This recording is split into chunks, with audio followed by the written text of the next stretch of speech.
Good morning, everyone, and welcome to SLS, Swedish Society of Literature in Finland.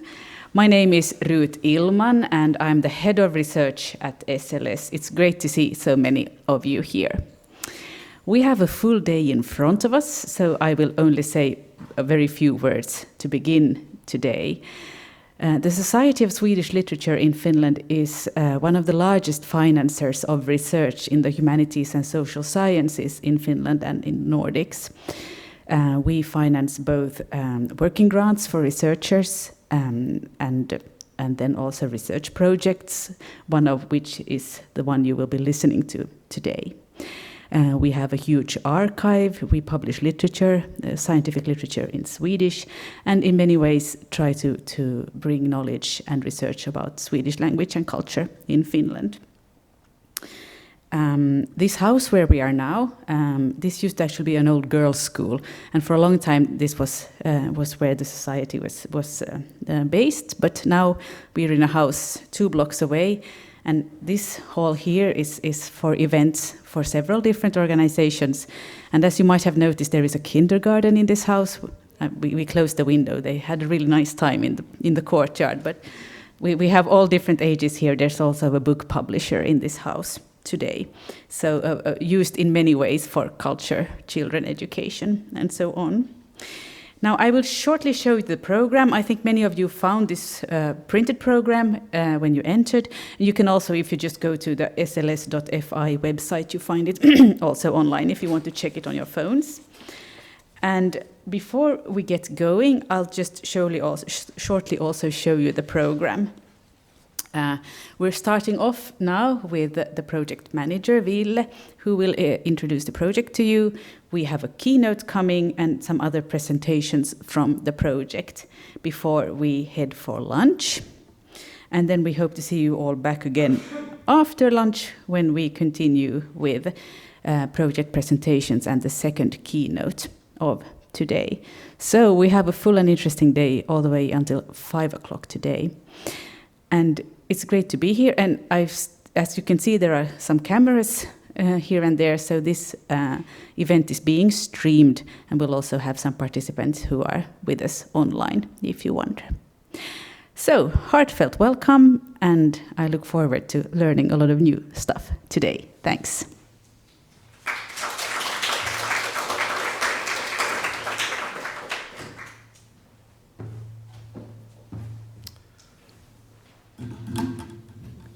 Hello. I will.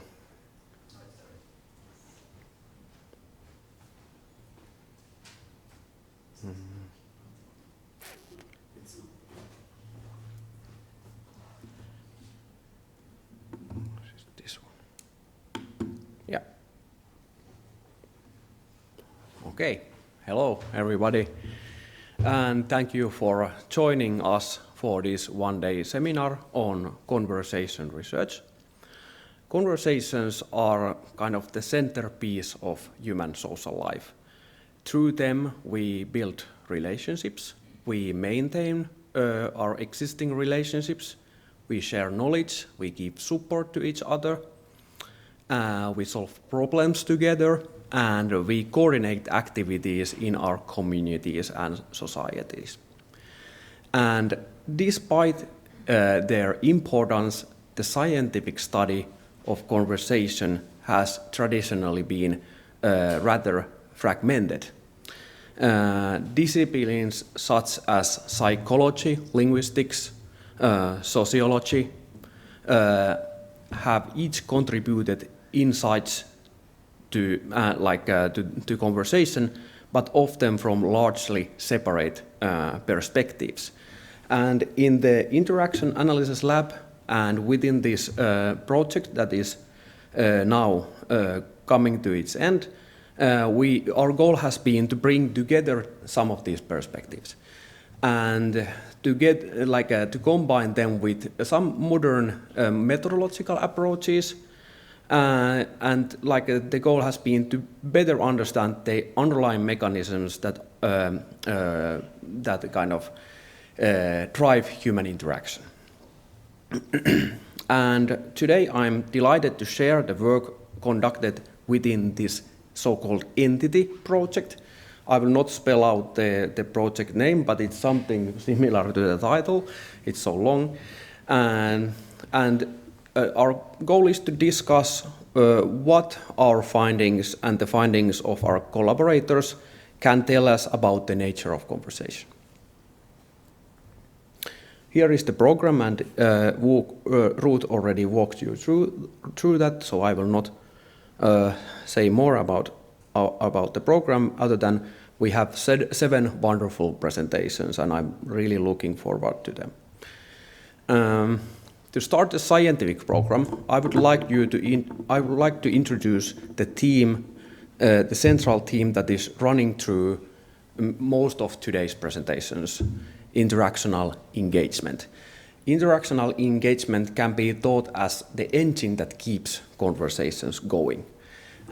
Let's take a look at this beautiful painting by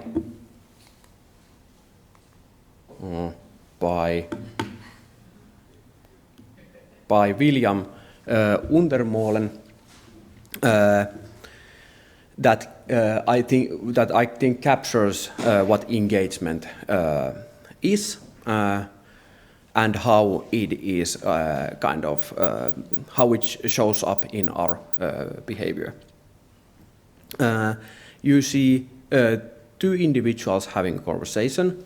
The person in the green shirt is in the speaker's role, and they are gazing at the recipient and also having this palm up gesture, which is very prototypical for speakers in certain moments.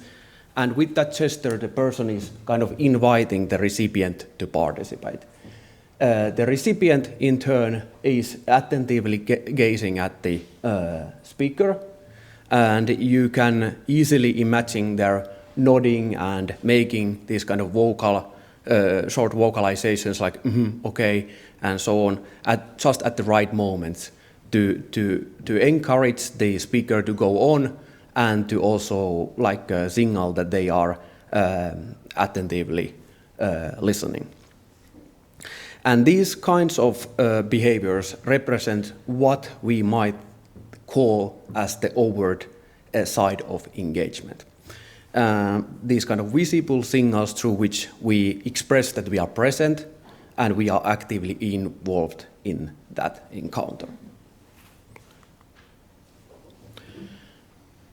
And the painting gives us an intuitive understanding of engagement. And that understanding very much aligns with how researchers in conversation analysis define the concept. But how can we describe these interactional processes more systematically? Conversation analysts have argued that engagement rests on several interconnected foundations, including orientation, alignment, and emotionality. And what do these foundations look like in practice? First of all, through eye gaze and body orientation, we show that we are orienting, or attention is oriented towards the encounter. And then through turn-taking and back-channeling, we demonstrate that we are kind of consistently aligning our actions and working towards some kind of shared interactional goal. Let's say that the goal is to speak about pets or about children. And through nonverbal and verbal expressions such as smiling and laughing, we show that we are emotionally attuned to the conversation. The conversation content is somehow influencing us on the emotional level. And our work builds on these ideas, these 3 foundations, but it also goes a little bit beyond. In our framework, in addition to this overt side, engagement has also a covert side, reflected in brain states, bodily responses related to attention, emotion, and social cognition. And similar to these overt manifestations, also the covert ones can be organized around these orientation, alignment, and emotionality foundations. For instance, we orient our selective attention to the other person's speech and nonverbal behaviors. We interpret the speaker's verbal and nonverbal cues and to establish alignment in our perspectives and mental models. And we continuously update these models throughout the conversation. Verbal and nonverbal cues must also, like these emotional responses to conversational actions, also motivate individuals to sustain the conversation, seeking social reward and avoiding negative outcomes. Acknowledging this covert side is critical, I think, for two reasons. First is that it helps to understand how fragile and constantly fluctuating engagement can be. Think about you are having a conversation and the other person is nodding and is showing that they are engaged, but actually they might be mentally oriented to something else for a while. There is constant variation kind of behind the scenes or under the hood, and this covert examination of these covert layers is revealing that. And then the other thing that makes the examination of the covert layer so important is that it helps to understand how contextual, individual, and socio-cultural, as well as technological factors introduce variability into engagement. In modern societies, our daily interactions have become increasingly mediated by technology. And our communities have become more multicultural, bringing together people with very diverse conversational styles. We have freedom to express our identities and to discuss topics that vary in emotional significance and personal and societal relevance. And because of this landscape, systematic research on the multi-layered engine that keeps conversations going is needed more than ever. And we need to understand what enforces conversations and why sometimes conversations erode and fade into silence, taking the relationship with them. Our research in the EnTiTy project focuses on these two aspects, the two-sided nature of engagement and the factors that cause variability into these layers. The project brings together 4 empirical studies that examine the engagement from multiple perspectives. The first study examines how engagement is expressed through verbal and non-verbal behavior. And here we focused on first encounters between strangers. And we examine how communication modality, meaning face-to-face or video call, is influencing engagement signaling, and also how socio-cultural background, such as language background, is influencing the way we express engagement. And we will do this in the context of first encounters between strangers who are getting acquainted with each other.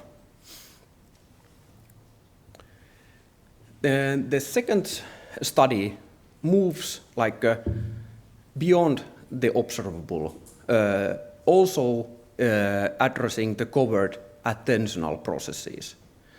And here we experimentally manipulate the listener's attentional orientation during other person's self-disclosure. And we examine how these covert attentional states are reflected in the listener's overt behavioral signals, such as gaze patterns, smiling behavior, or nodding. And how these signals in turn influence the speaker's emotional responses when they are sharing their personally meaningful live events. The third study shifts the focus to neurocognitive aspect of engagement itself. And using highly controlled MEG experiment, we examine how conversation content can sustain attentional engagement. And we use certain neural markers of attention to answer this question. And finally, the fourth study moves from this individual level and controlled stimuli to the level of real interaction, back to the level of real interaction. And in free-flowing dyadic discussions, we examine the interrelationships between overt engagement signaling and interbrain synchrony to understand how they are together contributing to formation of joint opinions. And together these studies, they kind of form some sort of arc or move from naturalistic observations to experimental manipulation of the underlying mechanisms to direct measurement of covert neural processes, and finally to the holistic examination of engagement as something that is shared and emerges between two interacting minds.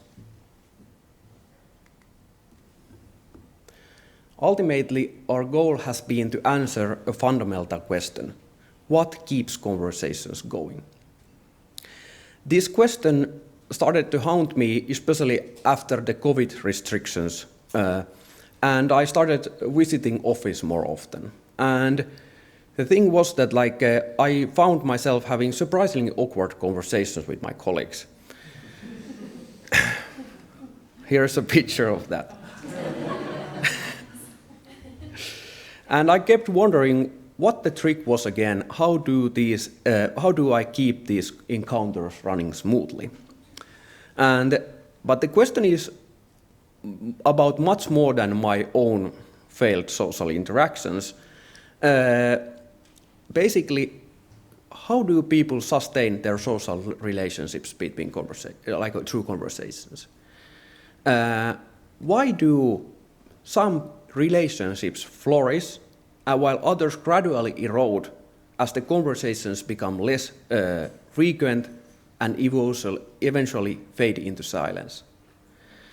And over the past 4 years, we have been working very seriously towards a comprehensive scientific understanding or scientific answer to these questions. And as you watch today's presentations, I invite you to consider which foundations and layers of engagement each study addresses, and what the results reveal about the factors that shape engagement. Yeah, but for now, I wish you a wonderful seminar. I hope it inspires you to rethink conversations and also kind of appreciate the multi-layered nature of them. Thank you very much.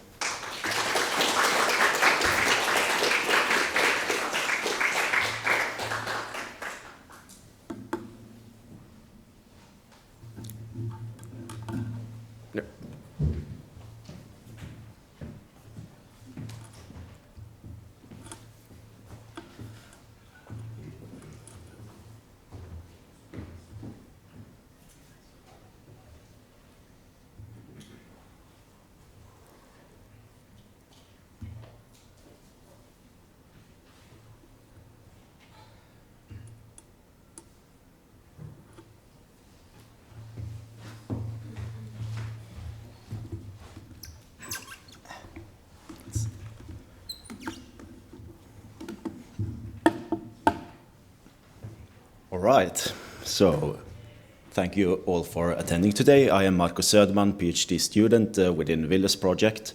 And as we saw that in one of our studies, we are looking at first encounters, and this will be the point of my talk here today.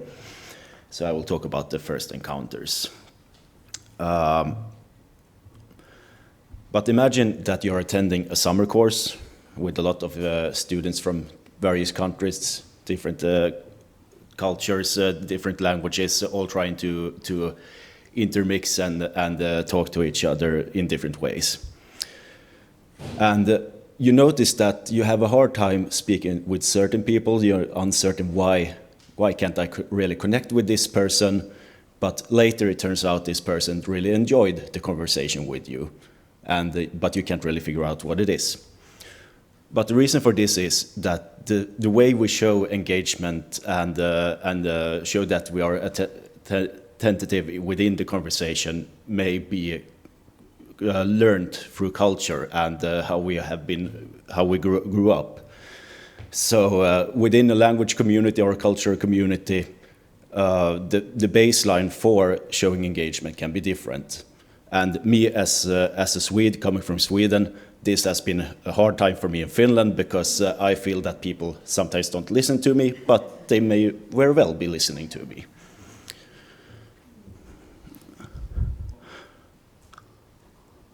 But within our research, we were looking at two different populations that share the same national contexts, but may share different linguistic backgrounds. Namely, we have been looking at Finnish-speaking Finns and Swedish-speaking Finns. And for the sake of the presentations, I will say Finland Swedes instead, because Swedish-speaking Finns will be a mouthful to say all the time.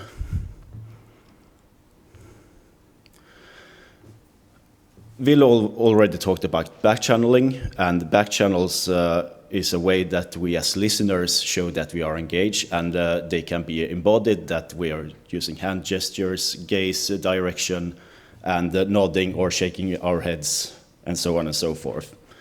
But can also be vocalized responses like just humming or say, all right, okay, just giving small responses without claiming the floor. And this is the basis for backchannel, that they are not floor claiming.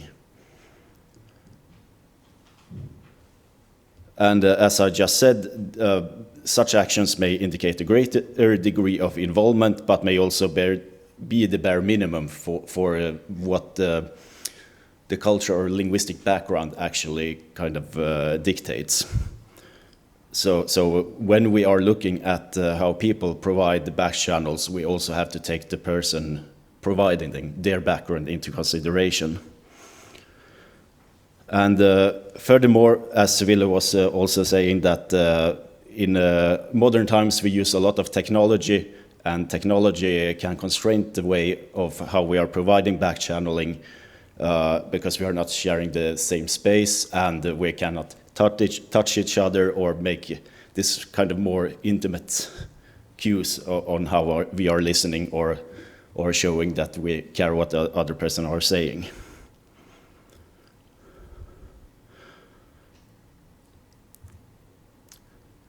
So within our research, we have been looking at both face-to-face conversations and video calls, and I'm going to dive in a bit on video calls now, because how they differ from not just sharing the space, but how the technology itself kind of restrains how we are communicating with each other. Because when we are talking to each other in face-to-face conditions, we are getting it's direct. The only thing that is taking time is for the sound to reach the ears. But within technology, we have to send everything we are saying to a server that sends it forward to the computer, and the response time is going to be affected by this. And everyone has probably seen that someone's screen is freezing up, and you can't hear them, and it really disrupts the conversation flow. But that is like one of the worst case scenarios, but all the time there is a small delay before we get the message and can answer to it. So the response gaps can be delayed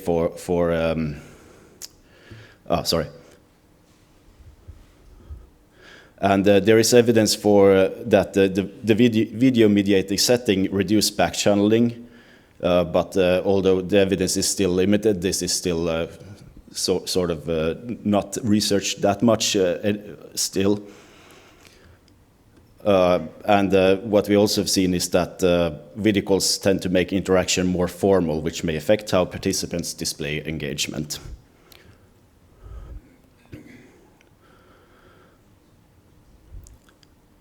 So, our hypotheses were that Finland Swedes, based on prior research, is that Finland Swedes usually provide more back channeling than their Finnish-speaking compatriots.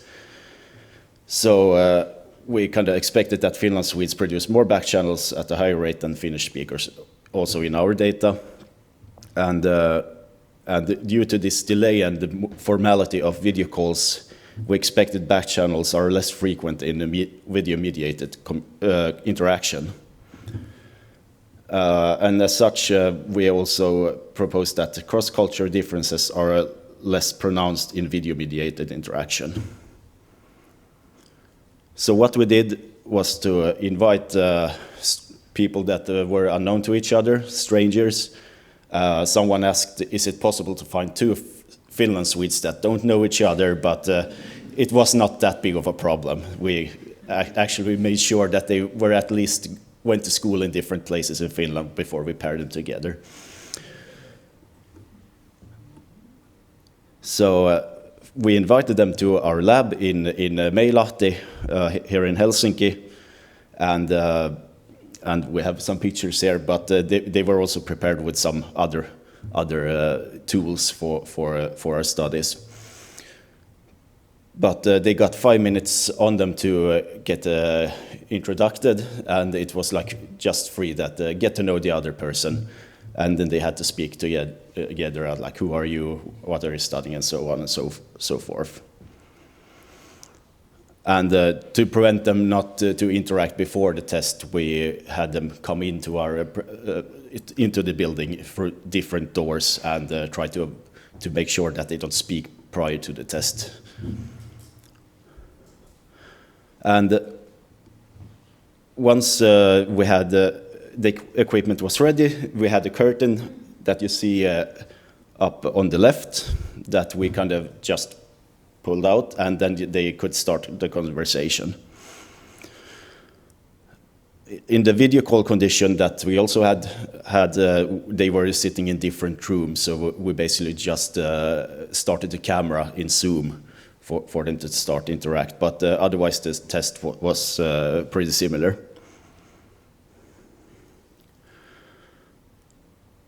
Yes. And during this we recorded the speech and nodding behavior for later annotation,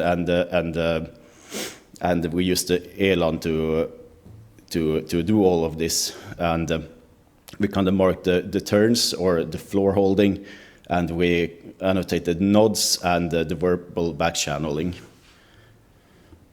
And let's see, and the verbal back channels were later also divided into lexical back channels, and lexical is more what you can find in a word book.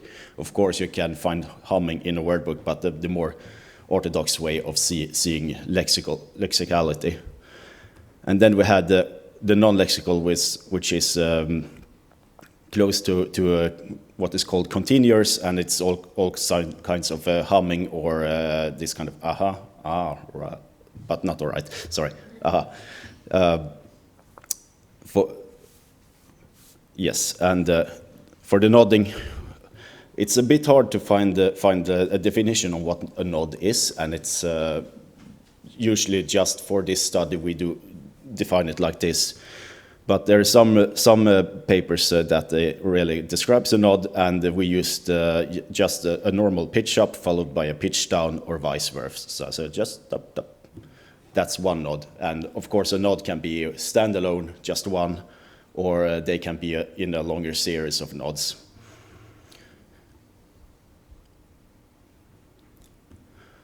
And after we had put everything in Illman, we just pulled it all out and made a statistical analysis on it.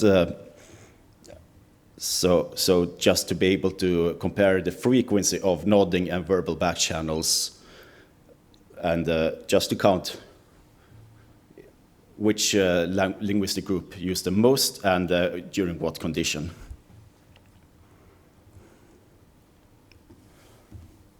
Let's see, the screen is so small, it's hard to see. So, first we looked at turns, because back channels are bound to turns, and the amount of turns, so that needs to be controlled. And what we could see was in face-to-face, there was the Swedish speakers, which is this orange dot. They provided more turns than their Finnish-speaking compatriots.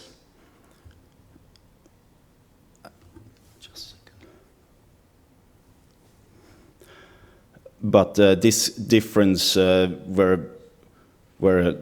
could not be seen in the video call condition. So what that means is that Swedish speakers started to produce less turns in video calls. And I can point out too that it's not the same person, so the participants in face-to-face only participated in the face-to-face conditions, but not in the video call. There were different participants. And, sorry. And going over to the gap, like I was telling, that the gap durations before they provide a response is affected in video call due to the latency between both participants. So what we saw is that in face-to-face interaction, Swedish-speaking participants produced more turns than Finnish-speaking participants. They also responded more quickly with shorter gaps between turns. In the video call conditions, this language group difference was reduced, and Swedish speakers no longer showed the same high turn rate. Speech gaps also became longer in video-mediated interaction.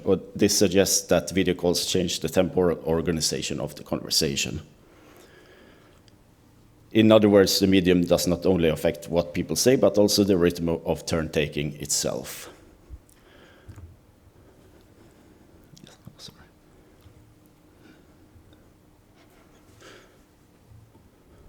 But moving on to the back channels themselves, we then looked at the 3 different types of back channeling. For lexical back channels, we did not find the clear effects of language group or medium. Instead, lexical back-channeling was mainly related to how many turns the partner produced.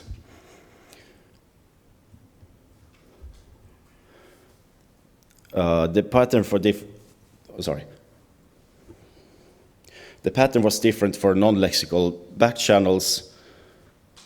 A Swedish-speaking participant produced more non-lexical back channels than Finnish-speaking participants. And non-lexical back channels were also more frequent in face-to-face conditions than in video calls.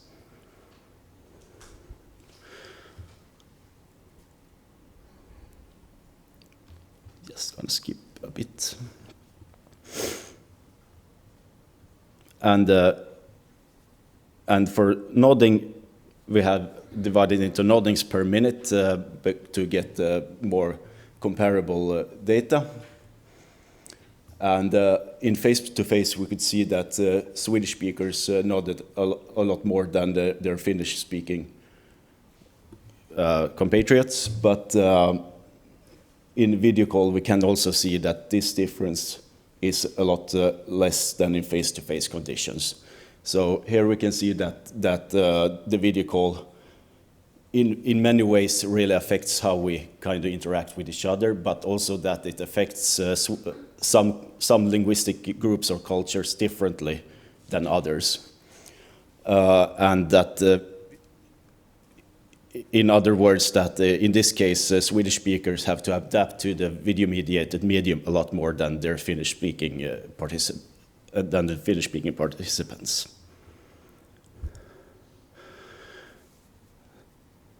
Sorry, there's a placeholder there. But video calling attenuates cultural differences in back channeling. So this is the take-home message.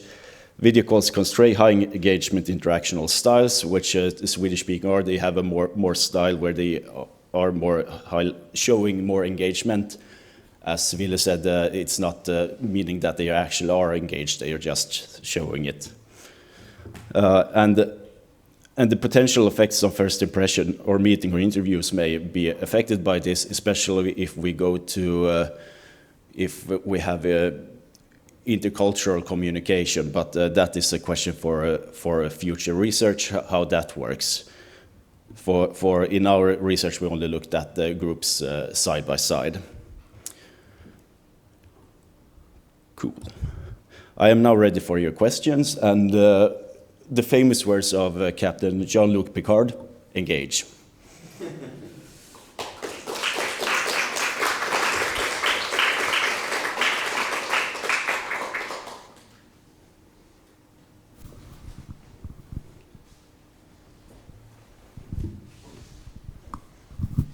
So the transcripts for the back channeling was in English, but I assume it was in Swedish. Yes, and Finnish. Okay. Yeah, it was in English now for just for pragmatic reasons. So when we had transcripts, we transcribed them in Finnish and Swedish, depending on the participants. Okay.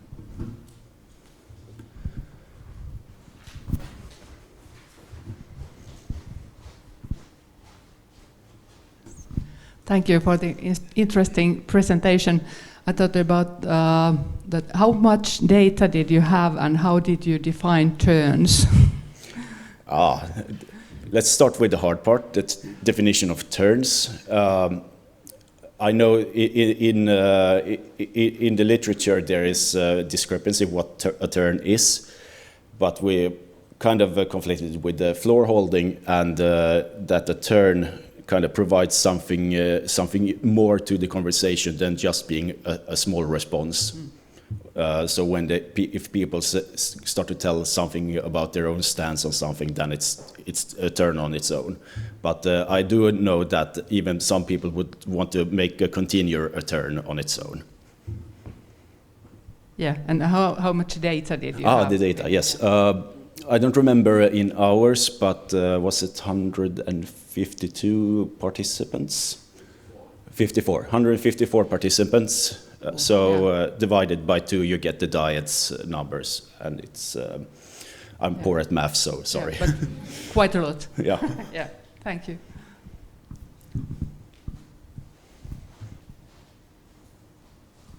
Hi.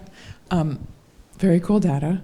I'm curious what you think the back channeling is doing for the dyads, and if you saw any effect of having more or less of it across the different cultural groups or across the different mediums on the quality of the conversations, or how much people got out of it, or how close they felt. Yeah, so we looked at this mostly on a large scale, so we haven't made that kind of qualitative analysis of it. So I only have like hunches and stuff like that, but not that I would dare to say anything to compare the groups. Okay, I think we have to go on with the program. Thank you.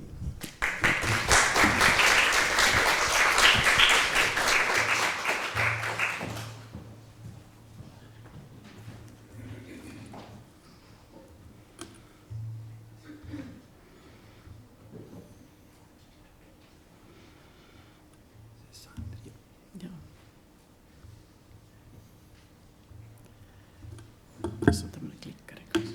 Ja tuolta sä näet.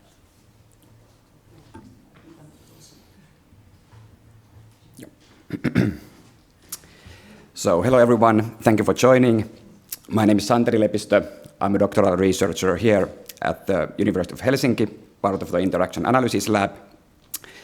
So, in the last presentation, Markus provided interesting evidence on how listener engagement manifests and shows variation. Let's now continue with the same topic of listener engagement, but ask a question that does listener engagement have emotional consequences for the speaker? And related to this, I think the painting shown here, Federico Ciandomenecchi's interesting conversation provides a fitting lead-in to our study.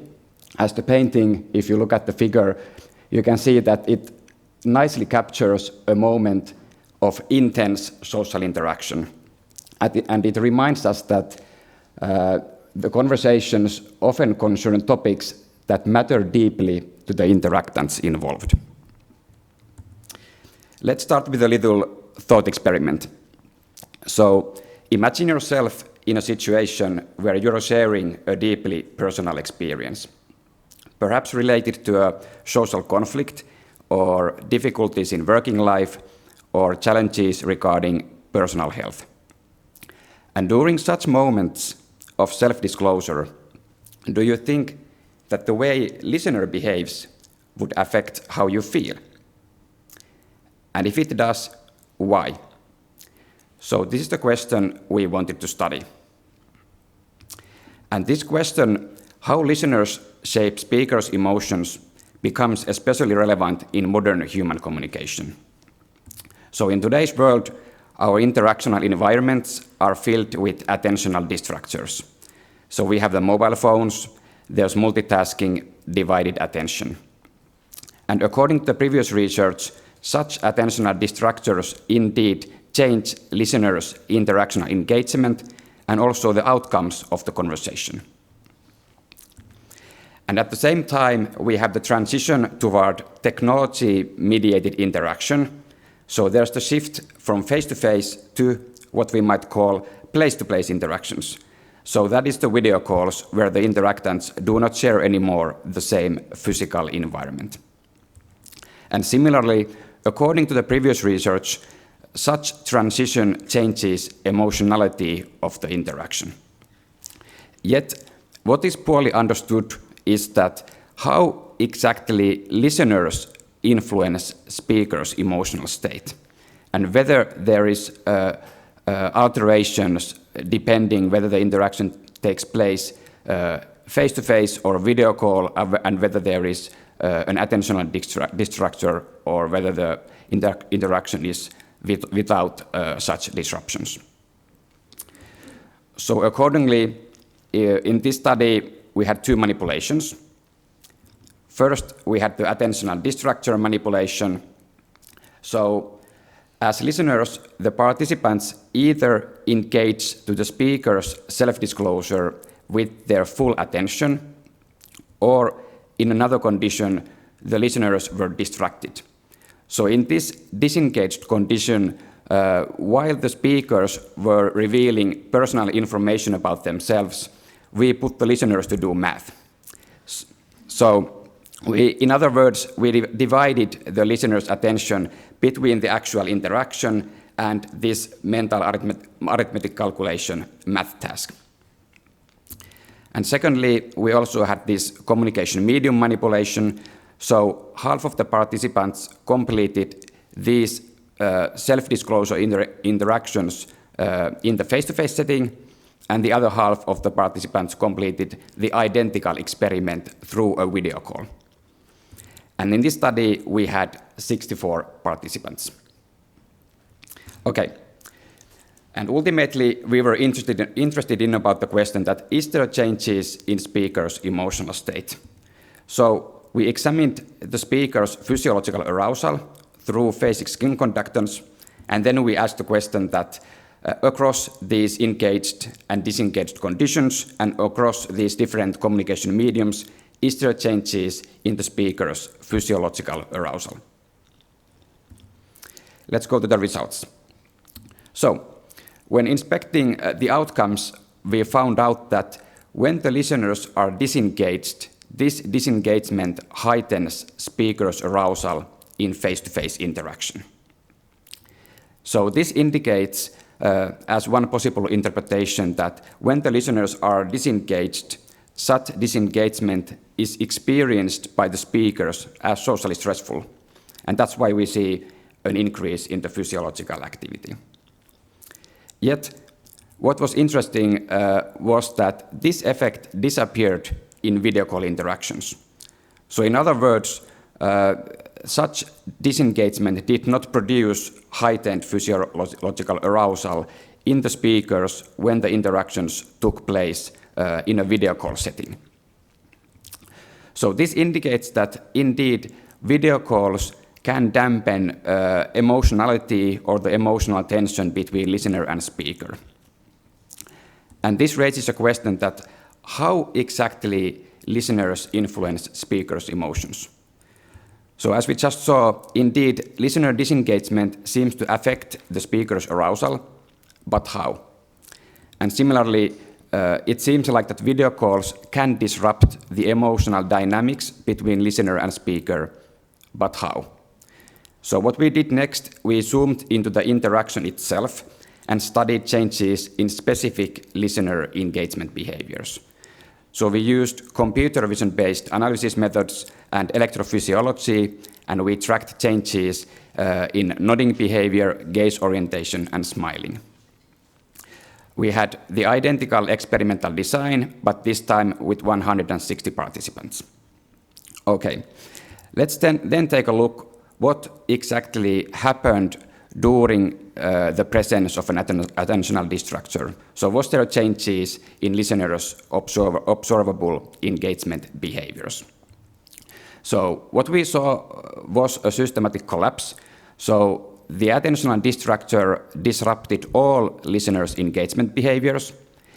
If we compare the blue engaged condition to the red disengaged condition, we can see that the listeners displayed less nodding in the presence of an attentional destructure. Listeners' gaze was more dispersed in the presence of an attentional destructure. So that is that listeners' gaze was less focused. And lastly, we found out that listeners displayed less smiling in the presence of an attentional destructure. Then we linked these specific engagement behaviors to the speaker's emotional state. So now we have the moment-to-moment changes in listeners' nodding, gaze orientation, and smiling. We then correlated these moment-to-moment changes to the moment-to-moment changes in speakers' physiological arousal.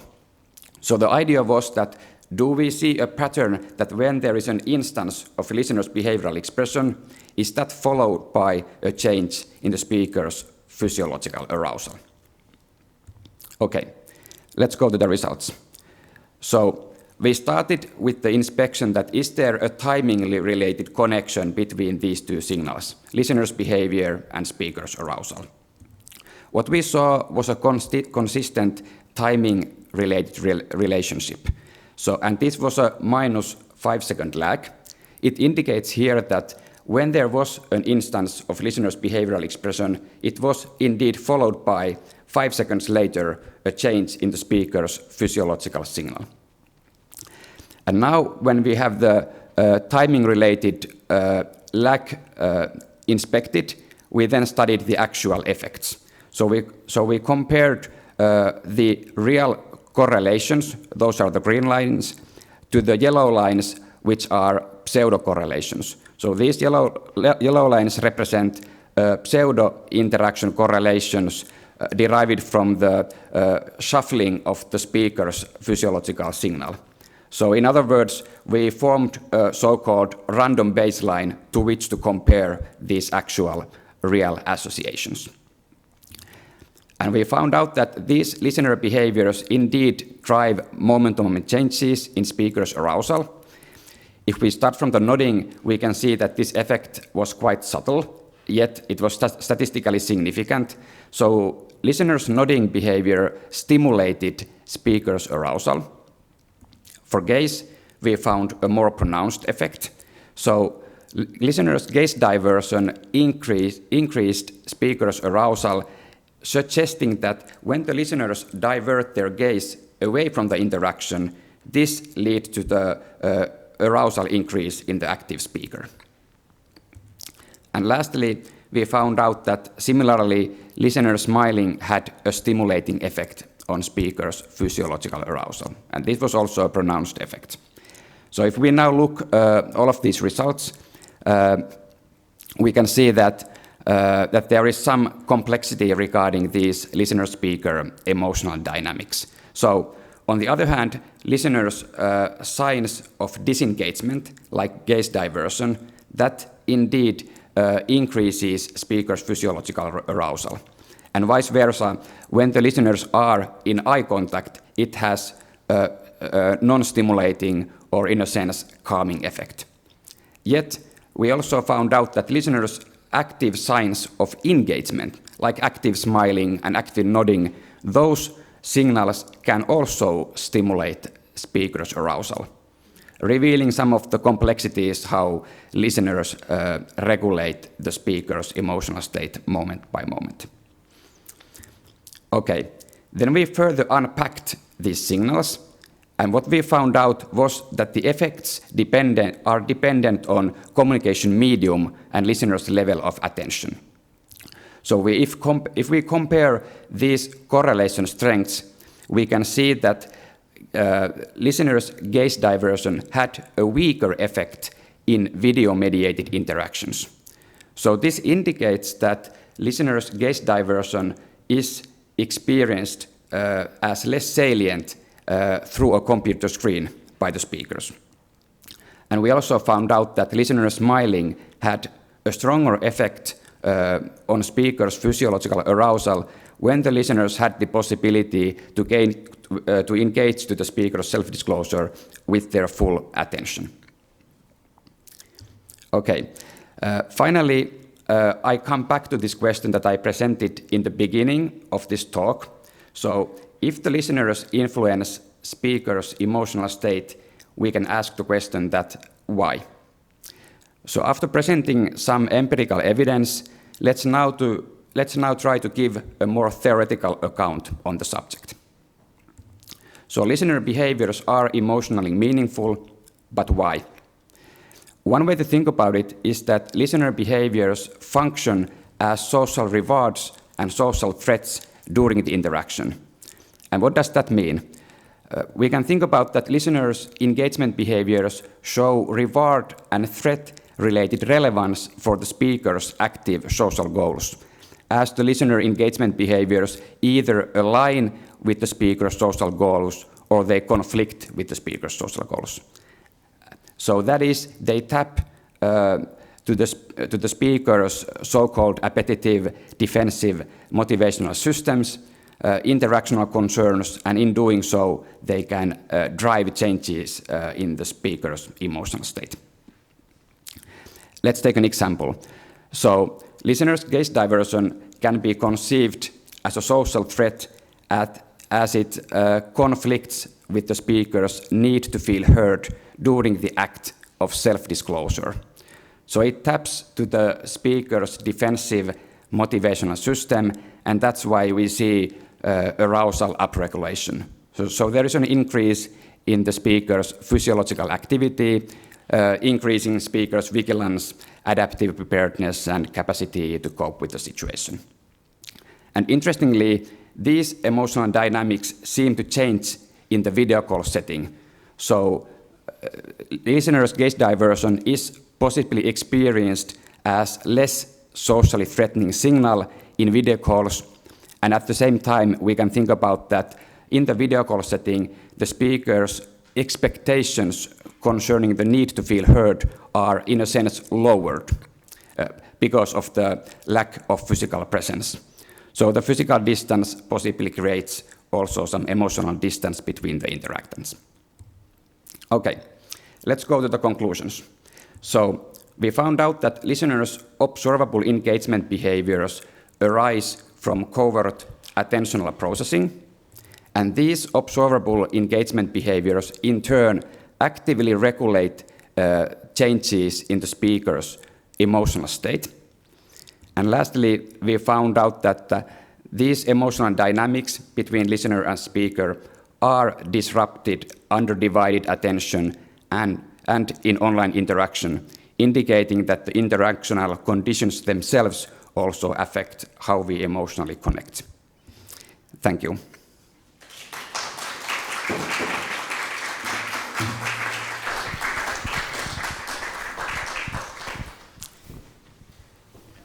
Any questions?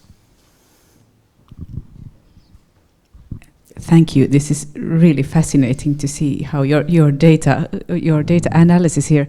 A very short question, both to your presentation and Marcus's.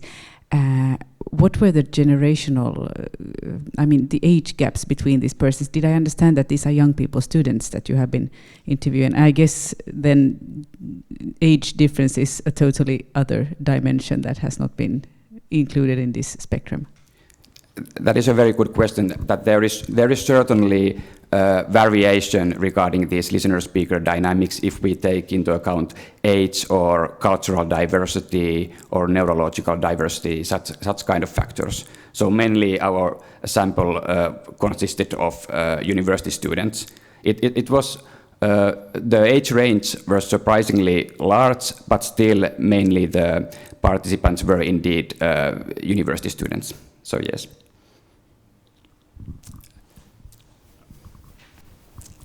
We'll take a couple of questions and then we have a short break. Yep. Well, I have a couple of questions.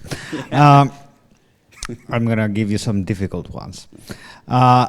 So, if I understood correctly, gaze disengagement was generally, it raised arousal in the subjects, and you had some theory about why that would happen. So I'm going to give you a biological and a sociological question. So first one is that having worked with macaques, you should never look macaques directly into the eyes. They feel really threatened about this. So do you know, we are primates, so do apes feel as threatened about gaze? And then the other question is that, do you think you would have had the same results if you had done this study in Japan, where people tend not to look you in the eyes when they engage with you? Or would you have got the polar opposite results? Yeah, thank you for the very good questions.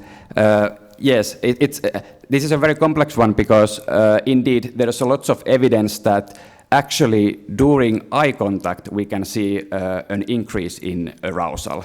So in some sense these results were the opposite because we saw an increase in arousal when the listeners diverted their gaze away from the interaction. So there must be some context dependency. So in our context, we had this self-disclosure setting, meaning that the speakers were revealing some very negative experiences about their lives, like related to cancer or someone's other severe illness, this kind of stuff. So in this specific self-disclosure context, I think that it makes sense that it was the gaze diversion that increased speakers' arousal. But yes, I think that the general pattern in many cases is that when you establish an eye contact, it is an intensive interactional moment, and across humans and possibly other primates as well, it has this kind of arousal effect that it increases action preparedness and capacity to engage with the conversation. So it's a complex question, and definitely there is some context dependency regarding what are the goals of some specific social setting.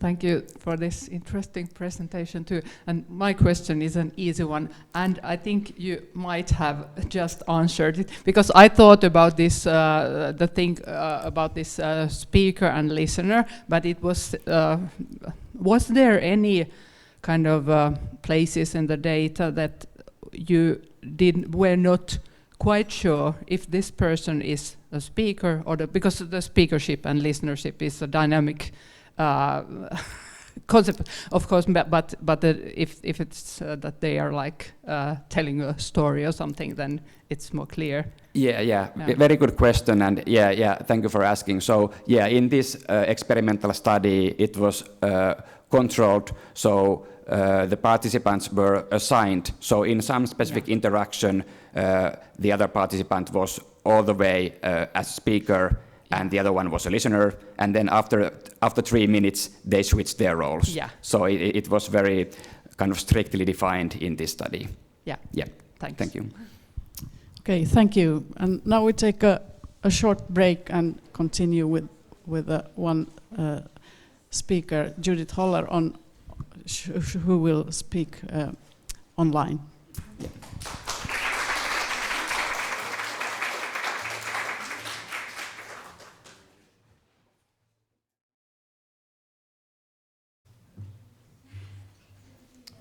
All right. Hello, everyone. Welcome back. I'm Aino Sinisalo, and it's my pleasure to introduce our first keynote speaker. Judith Holler is a professor of multimodal communication in social interaction at Radboud University, at Lindström Institute, as well as senior investigator at the Max Planck Institute for Psycholinguistics. Professor Holler's research focuses on how people communicate in face-to-face interaction. Her interdisciplinary work bridges conversation analysis, psycholinguistics, and neuroscience, and has significantly advanced our understanding of communication from a multimodal perspective. She recently received a major 5-year grant from the Dutch Research Council to investigate how bodily signals, words, and prosody combine to communicate conversational intentions, following her leadership of the ERC-funded COACT project on communication in action. Her work has appeared in leading journals, including Nature Reviews Psychology, Psychological Science, and Perspectives on Psychological Science. Please join me in welcoming Professor Judith Holler.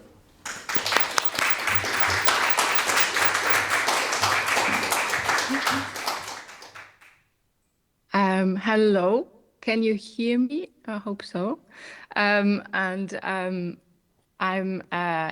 Thank you very much for having me, and my apologies for not being there in person. I would have loved to, but I've got 2 small children, and it was not compatible with tending to them at conferences and everything else. But I hope that this will still be a little bit interesting, even via remote connection. It's a little bit of a shift in topic, since I'm not going to talk about emotional engagement directly, but I'm hoping that there is, it's evident how, I think at least there is a lot of connections between multimodality, face-to-face interaction, and engagement as well. So my talk is entitled Coordinating Conversation with the Body. And the starting point for my talk is that, now I can't move forward. Yes, I can. So the starting point for my talk is that when we converse in face-to-face interaction, we don't just use words to communicate, but also a plethora of visual signals accompanying it, such as signals from the face, the head, the hands, the torso, and eye gaze and body posture. And I'm trying to shift this, a little bit away. I hope you don't see this overlay. Okay. And what we've been trying to investigate over the past few years is how we use these visual signals from the body to coordinate minds in conversational interaction. And we've done that with various approaches, using corpus studies as well as experiments. In particular, we've kind of nestled our investigations in a turn-taking infrastructure, in the sense that one characteristic feature of conversation is that it is incredibly fast and characterized by an alternation of turns within this fast-paced environment. So on average, for example, around just 200 milliseconds elapse between a question turn and a response turn, for example. And that's incredibly fast, but it's even more astonishing that it happens so fast when you consider that from psycholinguistic experiments, we know that planning and uttering an individual word takes 600 milliseconds alone, and more complex utterances easily take around 1,500 milliseconds or longer. So what cannot be happening is that A's turn is elapsing and coming to an end, and only then is B starting to plan their response and then provide their response, because we would have huge lags in conversation. So instead, what is happening is that as A produces their question turn, B, the responder, is constantly trying to predict how this turn is going to unfold and what it is about, already from the earliest moment that they can, in order to then in parallel plan their response so that when A's question turn comes to an end, they're ready to launch their response. So this kind of parallel processing architecture, and there's quite a bit of evidence now that this seems to be what's happening, this kind of parallel processing, planning the response while still comprehending, suggests that fast meaning processing and prediction are really of the essence in conversation. And quite a few years ago, together with Steve Levinson, we've proposed that visual signals might be playing an important facilitative role in this scenario, especially when they're available in face-to-face interaction, and especially those so when they occur early on during a turn. So for example, at the beginning of a question turn. Because at that point, they can, by providing pragmatic and semantic meaning, they can really influence the responder's perception of what this turn is about and influence the predictions that they make as the question turn is unfolding, for example. And this would then mean that the responder gets earlier on an idea what the turn is about through these visual signals, therefore can also start planning their response earlier, and it may lead to faster responses. At least that's what we hypothesized. And over the last years, we've tried to test exactly this hypothesis in various studies. And in this talk, I'm going to give you a glimpse of some of these studies, some corpus studies, some experiments, starting with some studies that focused on the hands or hand gestures in particular, and then moving on to facial signals. One of these lines of investigation was pursued by Marlene Becker, who you see in the top right corner here. She was a PhD student in my group at the time. She's now a postdoc in my group. And she started off by doing a corpus analysis on the corpus we had created for the COACT corpus from the ERC project that was already mentioned in the introduction, which consisted of 34 dyads engaging in casual conversation. They were friends. It's Dutch conversation. And in this corpus, she has identified all iconic gestures. And iconic gestures are those hand movements that depict objects and their attributes, such as size and the shape of objects, but also actions. And she's looked at those in connection with question-response sequences in particular. So the whole project, the ERC project, focused on question-response sequences, partly because they're incredibly frequent in conversation, and also because you then have a very focused kind of sequential environment of the conversation interaction, which allows you to compare like with like a little bit more. So it puts some constraints on what we're looking at. And because we had hypothesized that visual signals facilitate predictions and therefore early responding, the very first thing she looked at in this corpus is whether people actually respond faster when questions are asked together by, while speakers also produce a gesture, or not. So in this image here, you see the speaker who had to cover up for anonymity reasons.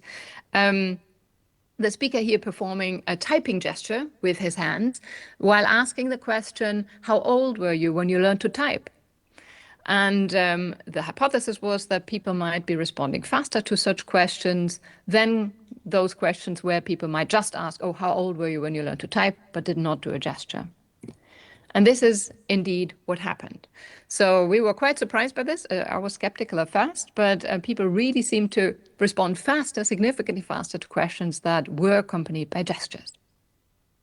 But obviously, while corpus data are nice because they retain much of the richness and dynamics of conversation, they also come with a problem that they prevent us from drawing any conclusions about causal effects, or not any, but they limit that substantially, because everything could correlate with about everything else.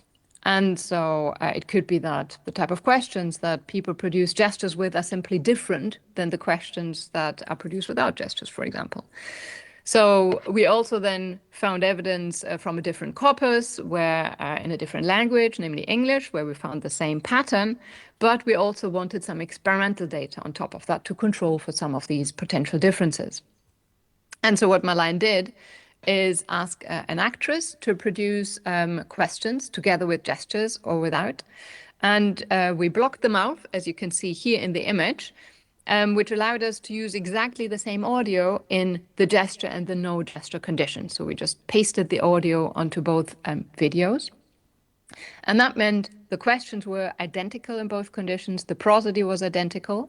And the only thing that was different was whether she produced a gesture together with the question or not. We also managed to move this into an environment where people did give verbal responses, but pressed a button to respond to the questions. So I should say these were polar questions only in that experiment. So people just had to respond yes and no, and they could do that with a button press. And the idea here was that we also wanted to keep answer or response complexity constant, because we know that can also influence gap durations.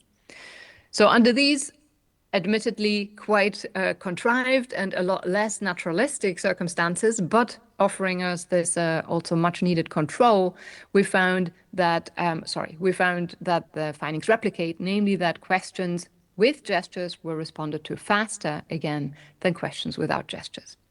So then from the two corpus studies and this experimental studies, we thought this is quite a robust finding. Gestures really seem to facilitate fast responding, at least these iconic gestures. And Marlijn then was intrigued as to why this happens. Is it really anything to do with prediction, as Steve Levinson and I had hypothesized? And so first of all, to answer that, she looked at the corpus data again. And in particular, she focused on what is called the lexical affiliate. So this is the part of speech that, in terms of its semantic content, is most closely related to what the gesture is depicting. So in our case, for example, this would be typing or type. And she measured the onset of all of these lexical affiliates in the questions. And she also measured the onset of all of the gestures that the people produced together with these lexical affiliates. And she took two measures there. First of all, the very onset of the gesture, so when the hands first move out of the rest position to shape the gesture. And then also what's called the stroke phase, which is the most meaningful part or movement of the gesture. For example, the typing gesture, the typing movement of the fingers. And what she found when she put those measures into relation with the lexical affiliate, she found that both the very onset of the gesture precedes the lexical affiliate substantially, namely by around 600 to 700 milliseconds on average, which in conversational time is an eternity. And even the stroke phase of the gesture preceded the onset of the lexical affiliate by around 200 milliseconds. So she argued that this gives these gestures indeed predictive potential, because they're there earlier than the corresponding information in the speech. They could be allowing the responder to get an earlier idea what this question is about, pre-activating certain information already, and then starting to plan their response faster or earlier and delivering it faster. But again, because this is corpus data, she was not satisfied and moved on to do an experiment as well. And she did this by taking gestures from the corpus. So for example, here you see the typing gesture in action, and she mapped those onto virtual humans, as you can see on the right side here. And she then placed these animated gestures into an actual speech context. For example, questions such as, how old were you when you learned to type? And together with this gesture, participants then saw the iconic gesture, the typing gesture, for example. But we also added a control condition where the virtual human also produced hand movements, but these were called adapter gestures. So these are things like scratching yourself, fixing your hair, adjusting your jewelry, something like this. Because it was an EEG study, we wanted the control condition to have this sort of biological motion to prevent that any differences in biological motion would cause differences in the EEG, which can happen if you compare a gesture condition with a no gesture condition. So that's why we had this semantically meaningless gesture condition as a control instead. And what we hypothesized is that there would be effect for the oscillations that we could see. And we measured this by inserting this pause, 800 millisecond pause, directly before the target verb, in this case type, so that we would have enough time to measure participants' oscillations. And during this oscillatory window, we looked to see whether on seeing the iconic gestures, there would be any evidence that people may be pre-activating the concept of typing, for example, when seeing the gesture compared to the adapter condition. And this is exactly what we saw. So what in this plot here, you see the target word marked with a 0. And to the left of that, you see significant desynchronization in both the alpha and beta bands, which in verbal-only studies, so language studies without gestures, it has been linked to prediction and anticipation. And so because we see that here in the contrast between the gesture and the adapter condition, we took this as evidence that indeed people seem to be pre-activating the concept, the semantic concept that the gesture is depicting in their minds already when seeing the gesture, even though they haven't heard the word typing yet. We also anticipated that when they then further downstream hit the actual target word, namely to type, or type in this case, that we would see a difference in the N400 effect. And again, this is indeed what we found. The red line is the gesture condition and the blue line is the adapter condition. And what you can see is a significantly attenuated N400 effect for the gesture condition compared to the adapter condition. So this suggests that after having seen the gesture, they then find it easier to integrate the word type at the end of the sentence than when they have not seen the gesture, the iconic gesture before, really suggesting that they have pre-activated this concept earlier and therefore need to do less semantic integration work when hitting the word type. So together this suggests that iconic hand gestures facilitate and speed up message processing in some way, and that this is at least partly due to facilitating predictive processes during comprehension. But obviously, we don't only talk about objects and actions or semantics, in fact, during conversation. Quite the opposite. I think we often try to mainly get across our intentions somehow, which is at a higher, more overarching level. And in fact, it has been argued that the main job of conversational turns is to perform what's been called social actions. So turns, for example, perform a social action of inviting or proposing something, and the responding turn then performs the social action of accepting or declining that invitation or proposal. So in other terms, you could maybe talk about speech acts, but in CA at least, actions or social actions is the more common term. And that's what we're also going with. So our question was whether visual bodily signals are also contributing anything to making clear early on what social action a turn is performing. So if something, for example, is a question or not, or an invitation or not. And we started actually with this very broad level of social action marking. And here we assume particularly facial signals to play a role rather than iconic gestures, because they might be contributing more signals that could clarify these sort of actions, or at least we wondered whether that would be the case. And we started investigating this with a series of studies carried out by Naomi Nota, who you see in the top right, who was a PhD student in my group at the time as well, who focused on the facial signaling. So we used the same Dutch corpus, as you can see here in the images again, but looking at the close-up recordings of the face in this case. And as a very first question, she wondered, well, because we know quite a lot about facial signals on emotions and outside of the context of language, but we didn't even know how frequent facial signals are during conversation, and in particular, when they occur. So do they even have this predictive potential as well by occurring early on during utterances as we had hypothesized?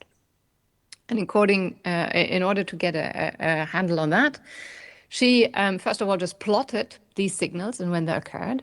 And in this density plot, you see the 0 marking the beginning of the utterance. So, for example, the beginning of questions and of responses. And what you can see is that the mode and the median, that the large majority of these facial signals occur indeed very early on during an utterance, so very close to utterance beginning. And what you can also see is that there's quite a few cases to the left of that 0. So these may not look like a lot, but if you consider that the scale is very large, so this is already 5 seconds, this is several hundred milliseconds prior to any vocalization even having begun, that we see already some facial signals which could be channeling our expectations about what this turn is going to be about. So we were quite excited by this timing data. And Naomi then wanted to go on and do some experiments and especially focus on questions as the broader overarching category of social action. Because one of the first decisions we have to make on hearing a turn is it a question that I need to respond to, or is it maybe a response or a statement which doesn't have these same normative expectations that I give a response to them? So she then looked at, okay, which kind of facial signals might be signaling that something is a question. And in order to do that, she just compared the facial signals that accompany questions and responses in the corpus. And as you can see, for some of them, they are quite equally distributed between questions and responses, such as the blinks and the gaze shifts here in the middle of the graph. But you also see some differences. And one of the most pronounced differences was for eyebrow frowns, which occur much more frequently with questions in our data than with responses. So she decided in her first experiment to look at questions and responses together with eyebrow movements. She also included the raises, but her hypotheses were strongest for the eyebrow frowns based on the corpus data that we had. And she gave participants in this first study a very simple task. She took lots of questions from the corpus and she played them to participants, and all they had to say is this a question or is it a statement, as fast as they could. And she mapped these kind of questions again onto virtual humans, like Marlene had done. And she had either, well, no, in all of the conditions, she first of all had a neutral facial expression precede the verbal utterance, as you can see in the bottom panel here.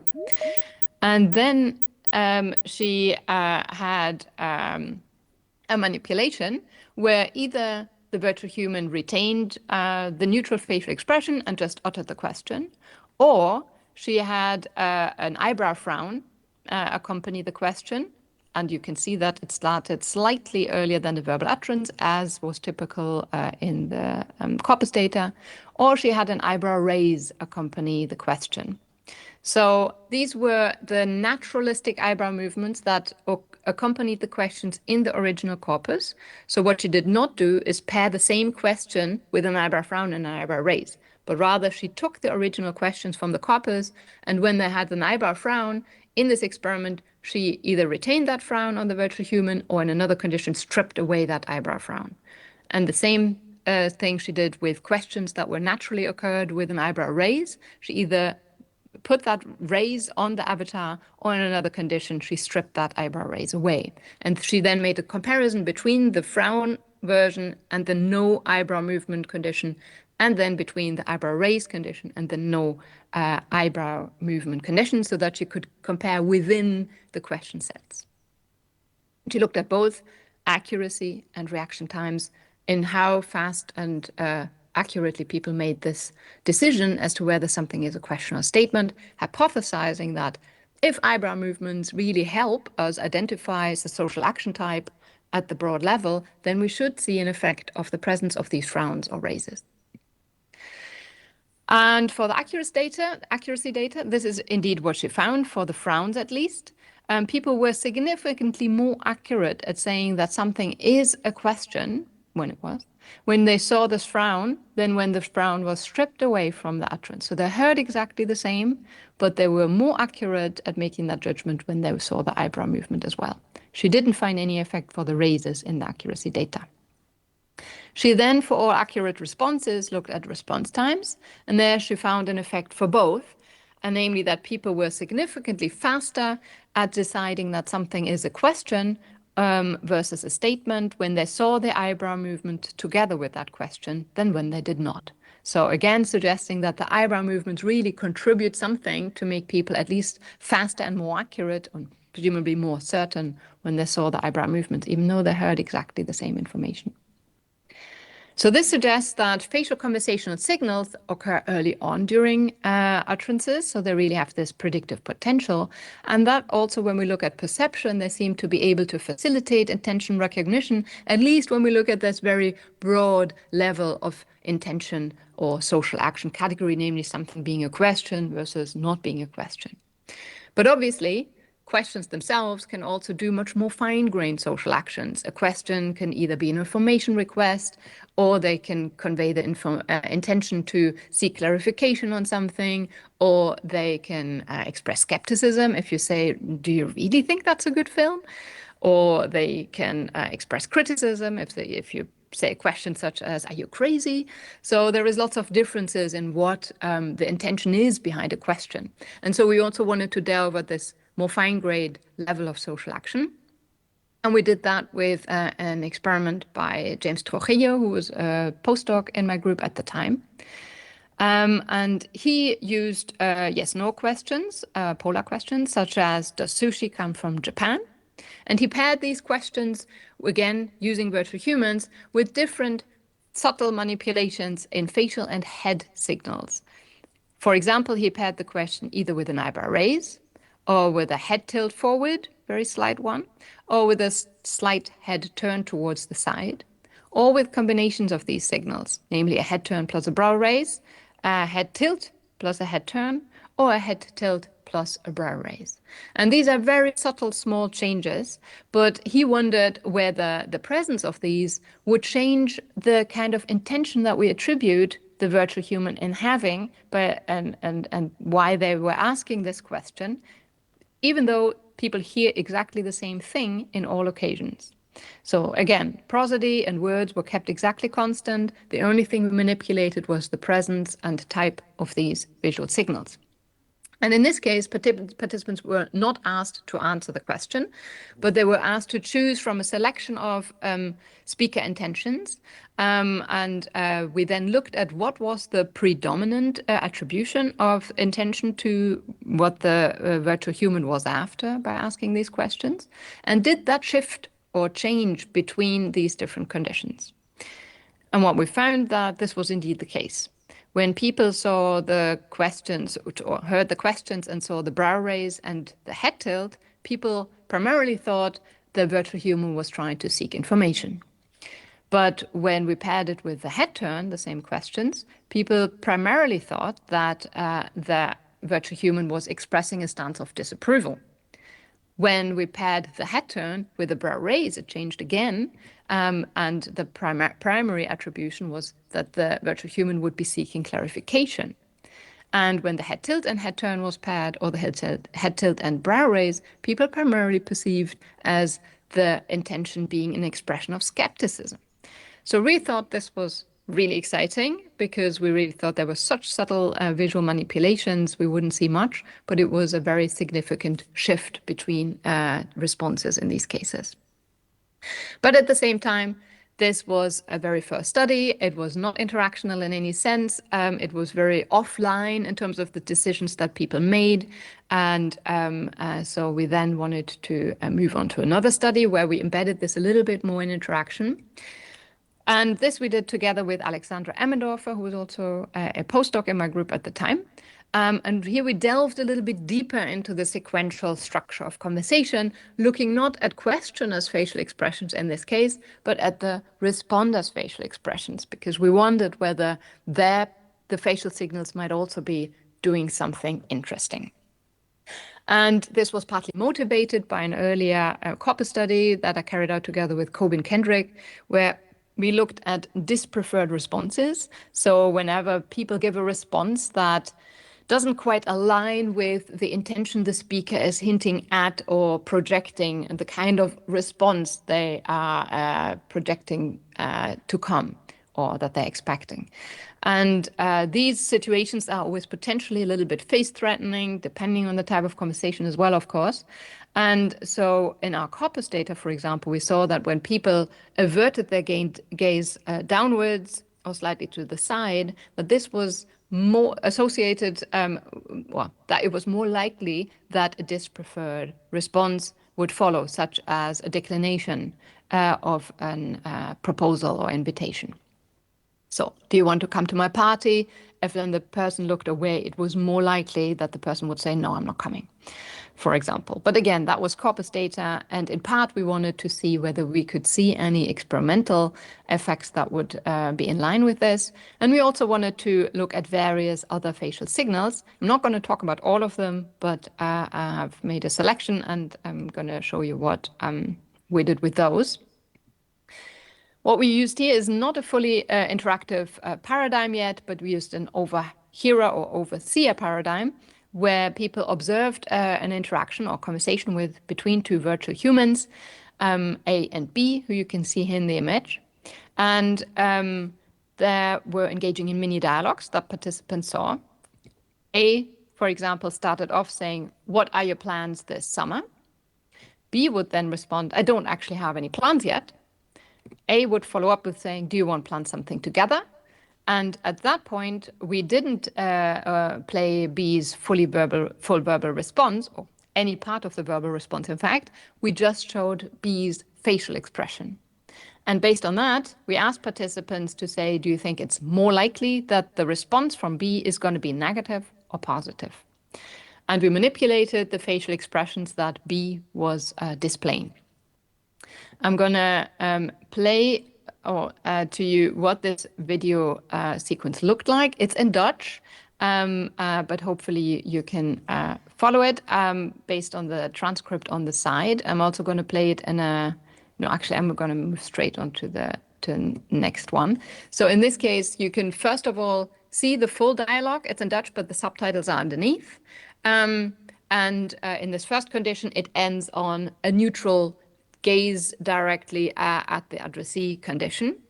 And then I will have attached 4 other kind of facial expressions, but I've only played the last question from the virtual human, namely, do you want to plan something together?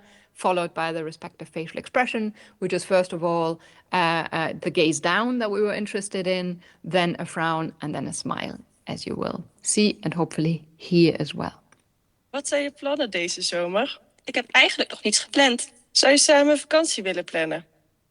So that's the direct. Zou je samen vakantie willen plannen? Zou je samen vakantie willen plannen? Zou je samen vakantie willen plannen? Okay, I played one more time in case it was too fast. Wat zijn je plannen deze zomer? Ik heb eigenlijk nog niets gepland. Zou je samen vakantie willen plannen?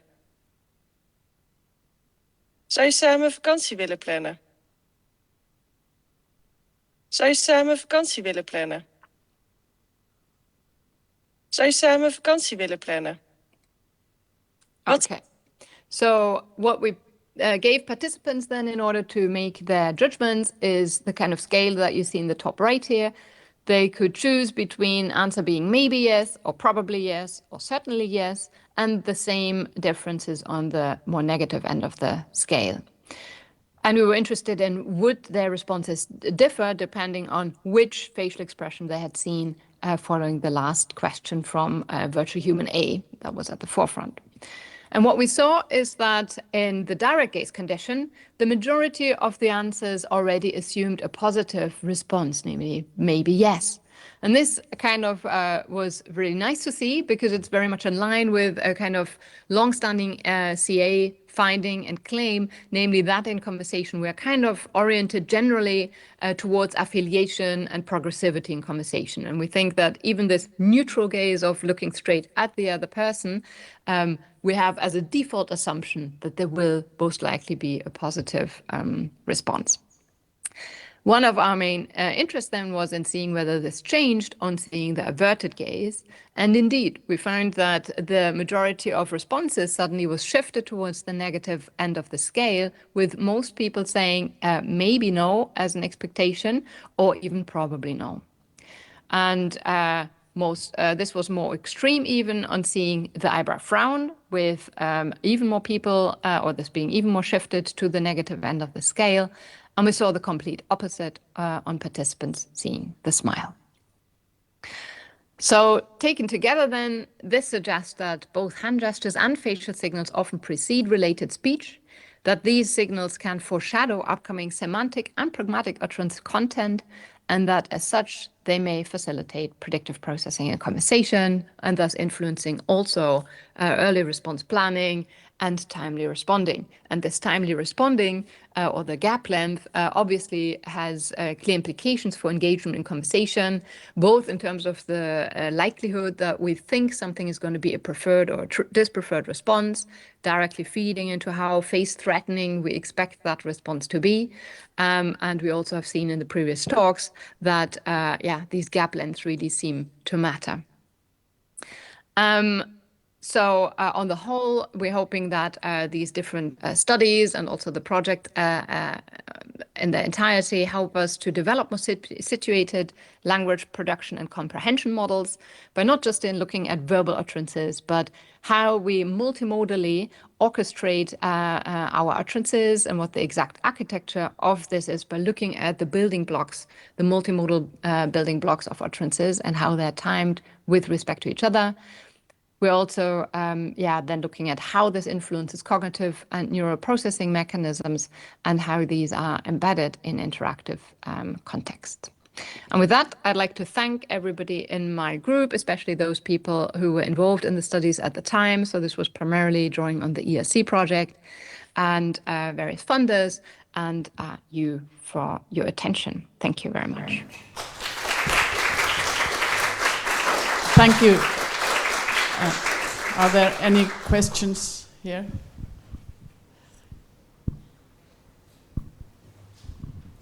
Yeah, thank you very much for your talk, and it was super interesting and very nice addition to the research that we have shown, and also will show in the upcoming presentations. One interesting aspect that kind of got my attention is the usage of virtual characters in the experiments. I kind of I have also used them in my own research, related to interpersonal touch. One of the limitations that I kind of had with them was kind of that when you start to repeat one segment of conversation or interaction over and over again, the predictive horizon is also changed. So it's kind of its own artificial thing. But what do you think about the usefulness of these virtual agent experiments? Yeah, it's a very good question. And I think, of course, there are differences. They're likely to be.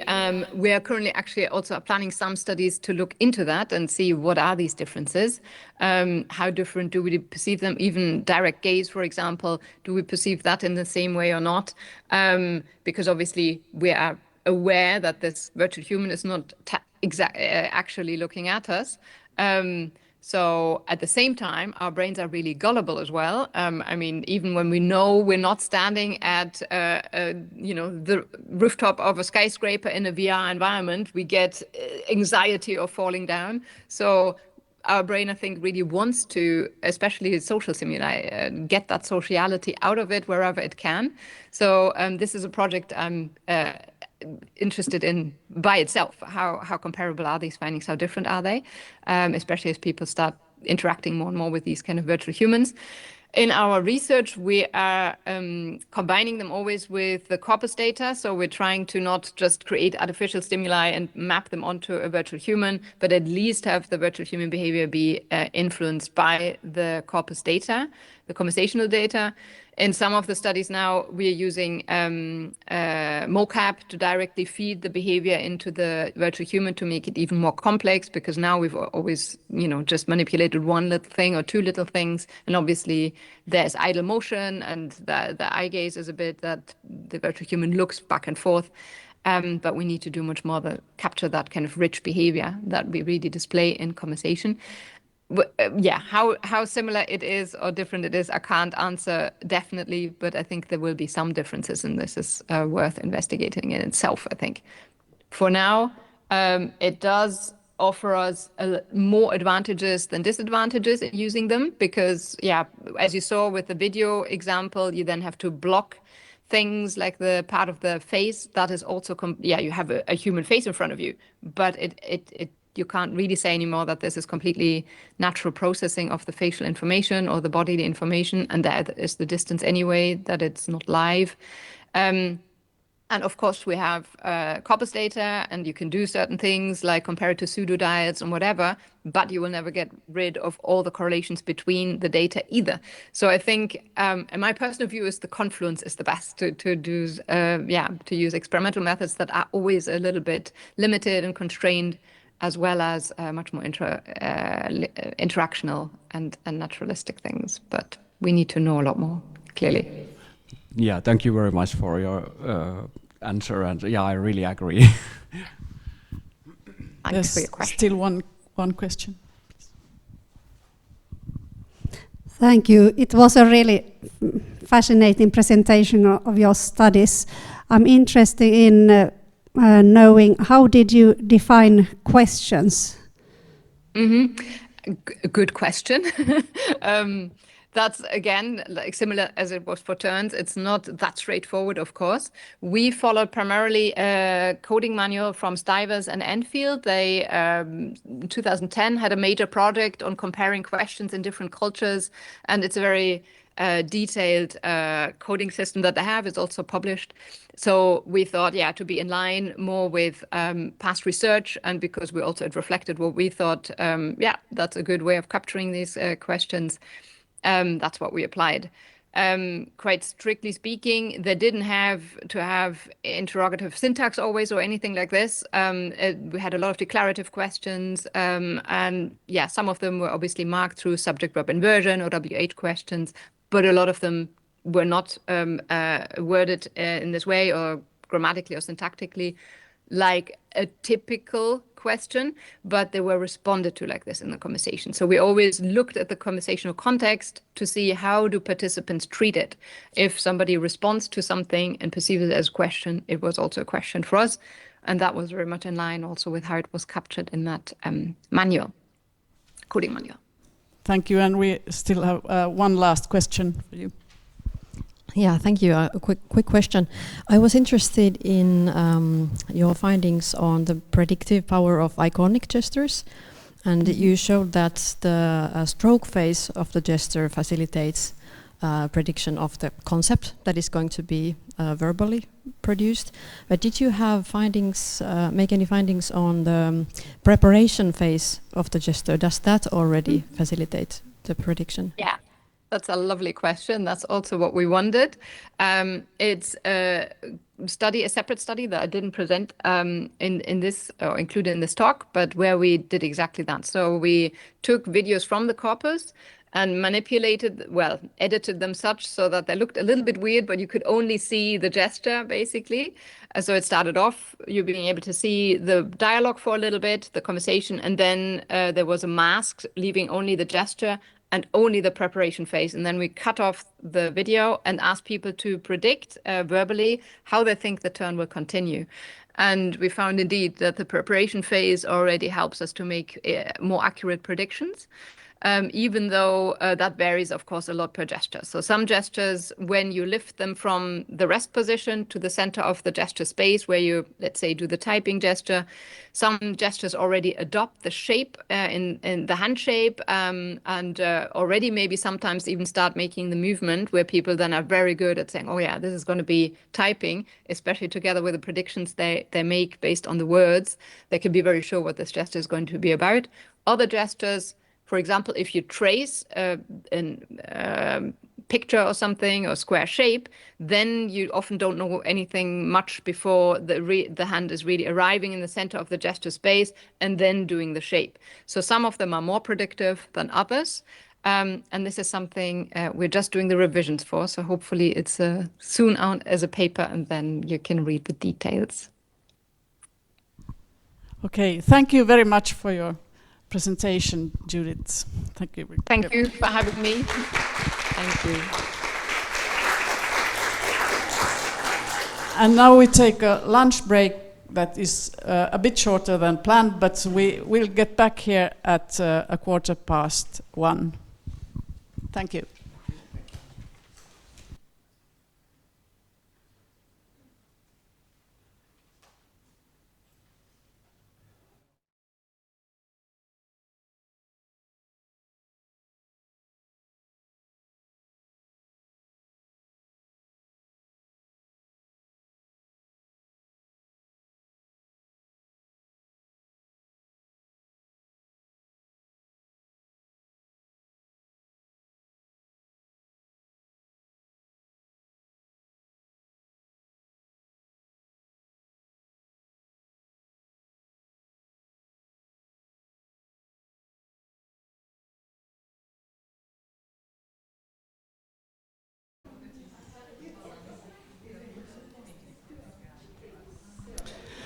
Welcome back to this closing seminar of the project, EnTiTy project. And the next speaker is one of the project researchers, Pyry Heikkinen. Good afternoon, everyone. I'm going to be continuing presenting the work that we have been doing in the EnTiTy project, but now taking a slightly different angle than what we have heard so far. Mostly focusing on the content of the conversation and how it affects neural engagement and attentional orientation to conversations. So far, we have discussed how social interaction is shaped by factors such as cultural background, communicative cues, and the interactional setting. Here, I want to focus on one specific part of interaction, how emotional content affects attentional engagement and neural processing of speech. If you look at this scene here, you see people are sharing a same physical space. However, they might not be sharing the same mental space. Some are clearly paying attention and listening closely to what is being said, but some are being less attentive, as you can obviously see.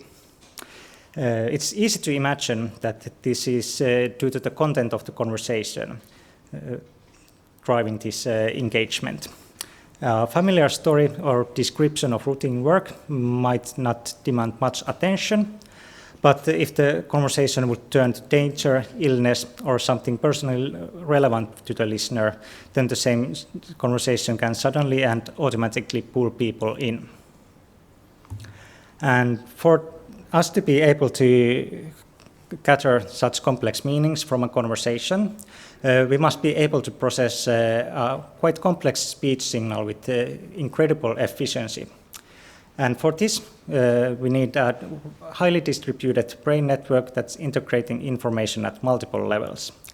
First, our auditory system in the temporal lobe processes auditory streams and extracts information about features like pitch and timing. Then, the core language network encodes linguistic features and combines them into words and meaningful structures like phrases and sentences. And finally, a distributed network linking this signal to cognitive processes is able to integrate what we hear with things like word knowledge, our memories, and our ability to understand social signals. And all of these systems work in parallel, and information from the higher order systems may also affect the lower order processing. And due to these interactions, our ability to understand complex narrative and social meanings in naturalistic speech emerges. So what's the role of emotional content? From previous research, we know that emotional salience can guide attention. An angry face, a fearful expression, a tone of voice, or an emotionally loaded words can automatically pull attention and processing resources towards them. But emotion in naturalistic conversation is often different from these isolated cues. In a conversation, emotional meaning may not come down to one single word or expression, but is represented by a gradually evolving narrative across several turns. However, little is known about how emotional meaning in natural conversation affects attentional orientation. We also know that when we hear several speech streams competing in a given environment, the brain tracks the speech stream we are paying attention more closely, and that higher order language processing is more dependent on the attentional engagement to said speech. And from everyday experience, we can sort of guess that often the conversation becomes subject to high attentional orientation due to the content of what is actually being said. But yet, we don't know how emotionally salient content in a conversation might affect attention-related processing and neural tracking of this naturalistic speech. And to fill these gaps, we ask, does emotionally salient conversational content strengthen attention-related neural tracking of speech? And if so, when and where in the brain emotional content modulates this speech processing? And to this end, we measured electrical brain activity with MEG from 32 participants while they were watching videos of conversations between two people. Simultaneously, they were hearing a separate conversation from speakers that they were instructed to ignore. Both the attended and ignored dialogues varied along two separate semantic dimensions, one of emotional salience, one of semantic coherence. And first, looking at the dimension of emotional salience, the emotional dialogues contained negatively balanced topics about things like danger, illness, fear, or disgust. And here you can see one emotional topic, emotional dialogue with themes that are centered around danger and fear. And these were contrasted with neutral dialogues that describe everyday topics. Here's an example that shows a discussion about relatives, graduation, and future career plans. And to mainly focus only on the emotional content of the conversations, the prosody was kept flat within the conversations, and the conversation partners showed no bodily expressions.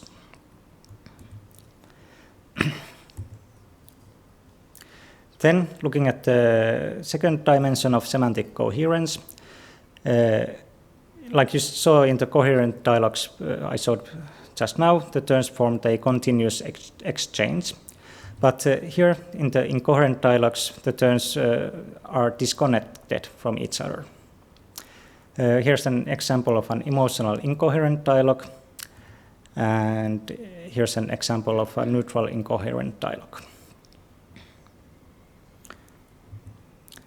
And then, to quantify how the brain responds to these two dimensions, we extracted the audio envelope of the conversations and corresponding time-locked neural activity, and then used two complementary modeling approaches. First, in the decoding analysis, we take the brain activity measured while the participants were listening to a conversation and use it to reconstruct the speech envelope of said conversation.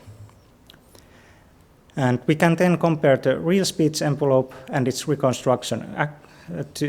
We can then compare the reconstructed envelope to the envelope of the speech that the participants were actually hearing, and use this reconstruction accuracy as a measure of how well the brain is tracking the speech. And second, in the encoding analysis, we model how changes in the brain envelope, in the speech envelope, modulate brain activity. And here we can see how the responses differ between the four types of conversations that we had. Turning back to our research questions, we first want to see how overall tracking strength is affected. And for this, we are using the decoding approach. And first, looking at the effect of attention, as we would expect, we see that the accuracy is higher for the attended conversation compared to the ignored conversation. And this mainly shows that our analysis is able to capture the effect of selective attention in the attentional tracking of speech. And then turning towards the analysis of how emotional content affects neural tracking, we can see that the emotional content does in fact strengthen the tracking response in both coherent and incoherent dialogues. But importantly, this effect is only present when the conversations are attended. When looking at the distractor conversations, the effect of emotionality disappears. And this would suggest that emotional content does not automatically enhance all speech tracking, but requires attended processing of semantic information to take effect. So we can say that emotional content does in fact strengthen speech tracking, but only for when the speech is attended to. Next, to answer when and where emotional content modulates brain responses, we turn to the encoding analysis and look at the temporal response functions. And here we compare the differences in the two semantic conditions only in the attended conversations. And looking at the overall responses across the participants, we can see that the brain responds to changes in the speech envelope in two distinct peaks, centered around 100 and 250 centered around 150 and 250, and 350 milliseconds. And we see activations that are mainly localized in the temporal and prefrontal regions of the brain, as we would expect. And looking at our idea of how the brain processes speech, we can say that the earlier window captures relatively early speech-log cortical responsiveness, and the later window is more consistent with higher order processing of semantic information. And starting with the earlier window, we can see that emotional content modulated cortical responses, but that was linked to semantic coherence of the conversations. In the coherent dialogues, emotional content was linked to stronger responses in the frontal regions, whereas in the incoherent dialogues, the emotional content led to stronger activations, mainly in the temporal regions. So the effect of emotional content depended whether the content appeared in a coherent conversation or in a sequence of disconnected turns. And one way to interpret these findings, with a bit of a caveat that this is still under review, and we are discussing with the reviewers of how actually interpret these things. But we might think that the effect in coherent dialogues, where the previous turns create a meaningful context, help the listener use this context to anticipate what might come next. Whereas in the incoherent dialogues, emotional content is still salient, but what is actually being said in the speech cannot be predicted from the previous turn in the same way. Thus, the brain may respond to this uncertainty by allocating more processing resources to the bottom-up perceptual processing of the incoming speech itself. And this would then lead to stronger responses in the temporal speech processing regions. Then moving on to the later time window, here we see that semantic coherence no longer shaped the emotional effect, but emotional speech produced broader enhancement of the speech-related responses, especially in the temporal regions.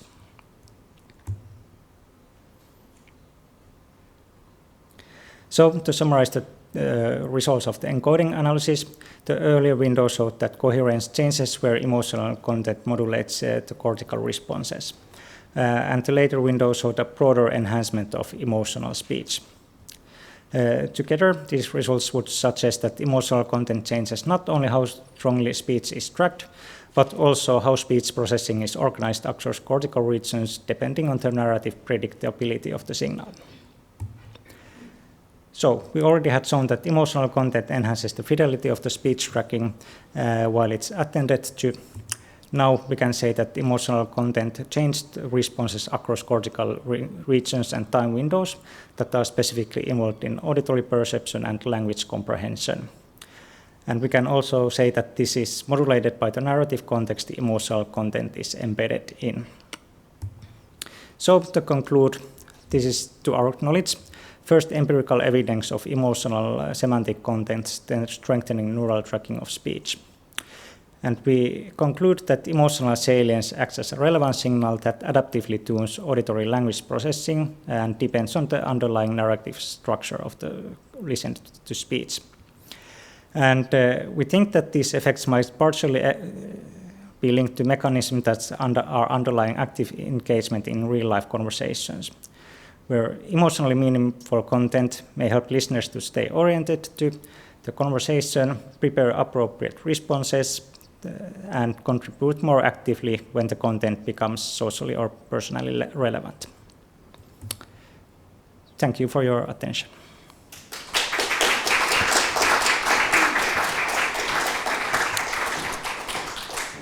And I'm happy to take any questions if you have.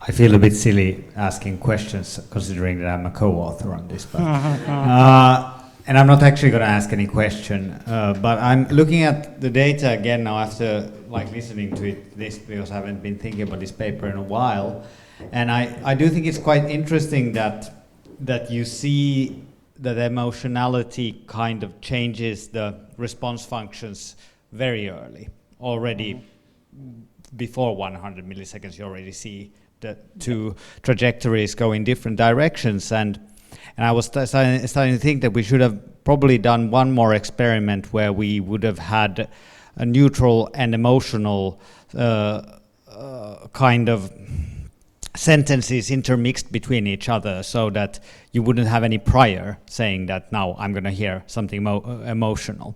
But looking at how, I don't know if you said, but there were like 7 lines of the dialogue. Yeah, six lines per dialogue. 6, you're right. And you can see that when you look at the speech tracking, that in the beginning you don't see any difference. But in the coherent one, then when you get to the second one, then you have this huge change, saying that, okay, now my idea that I will hear something emotional and the relevance of the previous one gets some proof, and therefore I upregulate it a lot. But then in the incoherent one, it goes like in a totally different trajectory, because then you go like, okay, yeah, this is still emotional, it's still more salient, but it's not kind of fitting into what I have expected to hear in a way. And what Patrick is talking was not in the presentation. No, it wasn't, yeah. So if you want to know more, then check out the read the paper. Yeah. But I'm just saying that it's interesting that, and one thing to bear in mind is that we kind of build this kind of model about what we are going to hear right now, and this emotionality comes in there quite strongly, and probably if it would change from line to line, it would change the whole situation once again. Yes, yeah, exactly. And I've been thinking about why the speech tracking peaks earlier in the coherent dialogues compared to the incoherent dialogues. And one thing might be that if the topic changes, there's sort of this reorienting response, sort of a surprisal of, oh, wait a minute, what's happening again? There's all this cognitive inference that affects how well we are able to track the speech. And you could also see that somewhat in the behavioral data, where we saw that if the lines were incoherent, so disjointed from each other, then the participants were not able to recollect them as well. So there might be some sort of connection with that as well.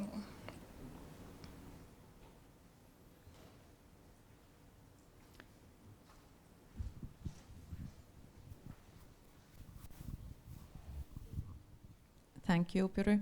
I was considering, you mentioned that all these emotional and coherent utterances were done in this monotonic way. Yeah. I wonder if you have already kind of knowledge if you would do that in the very prosodic way. Would that give the attention, or would that distract more?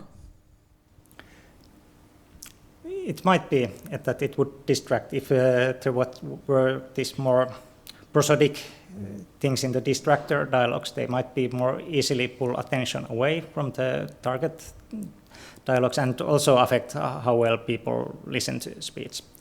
So I think this is sort of the first layer that we are looking at here, and then it would be interesting to see that there must be all sorts of interesting interaction with the prosodic variation, or with facial expressions, bodily cues that we heard from Judith Holler, for instance.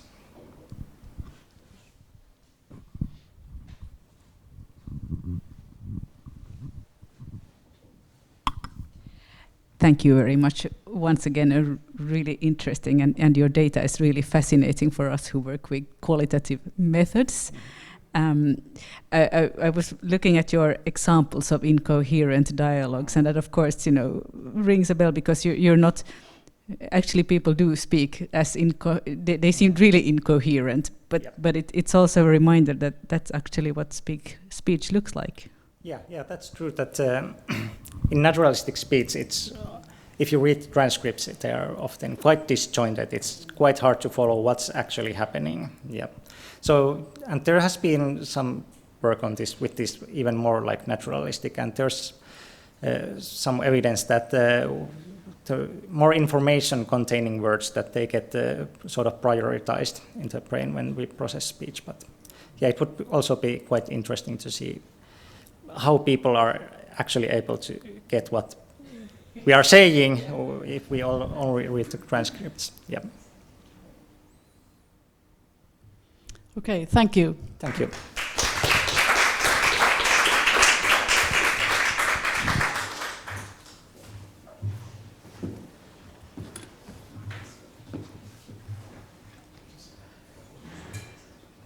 Ja, se on se.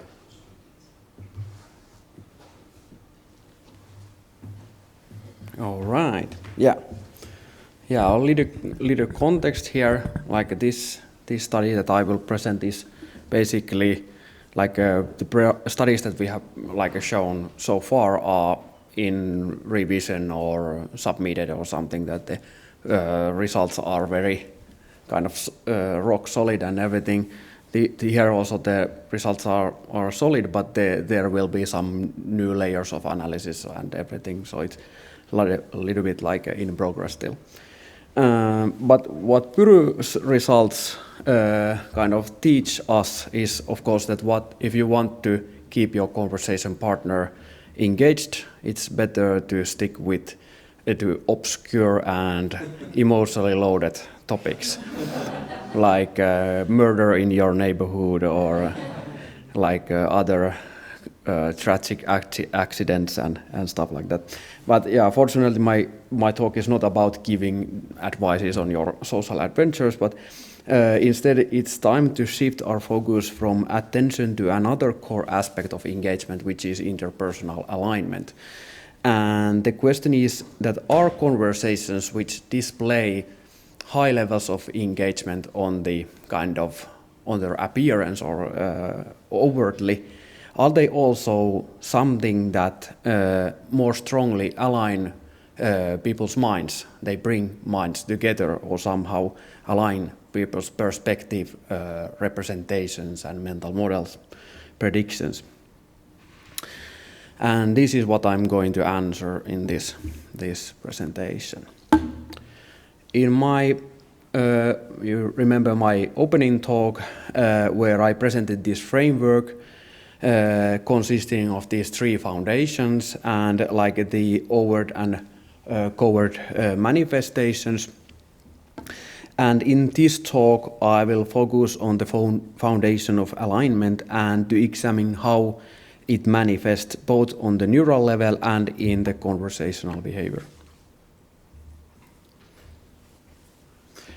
In interbrain synchrony is an interesting thing. It's like it is one of the most studied neural phenomena what comes to social interaction. Sometimes it feels like the researchers in this field are less interested what people are actually saying and doing. They are more interested in the synchrony. They kind of skip the behavior in between and go to the synchrony. And surely this phenomenon carries certain kind of mystic nature, like that somehow spontaneously these two persons, they kind of find the same wavelength and start to understand each other. But of course, this alignment does not emerge out of nowhere. So what is being said and done during the interaction must play a very central role in shaping these covert alignment processes. And yet one of the major challenges in the field has been to understand what interbrain synchrony itself actually reflects.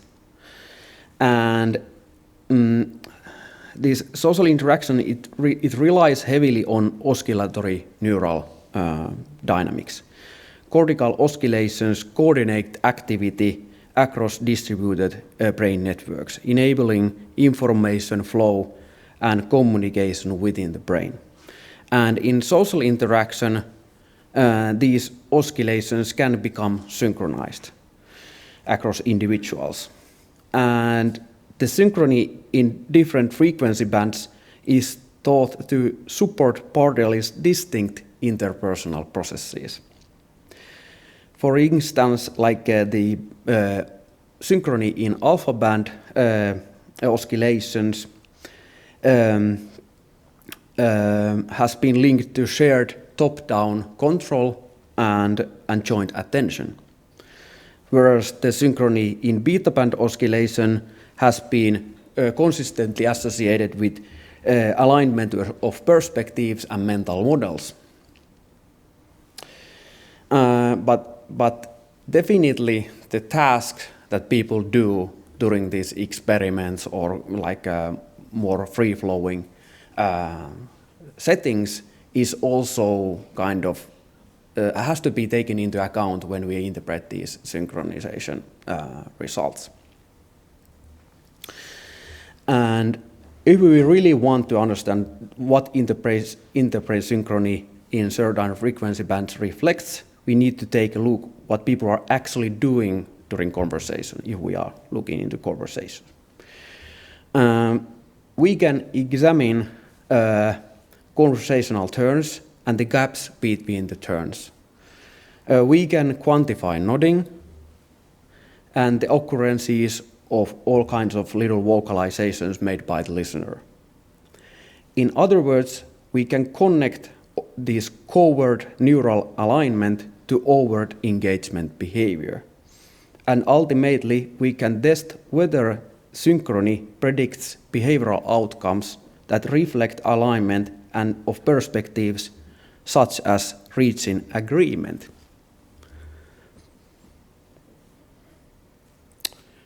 And this is what we've done in our fourth study.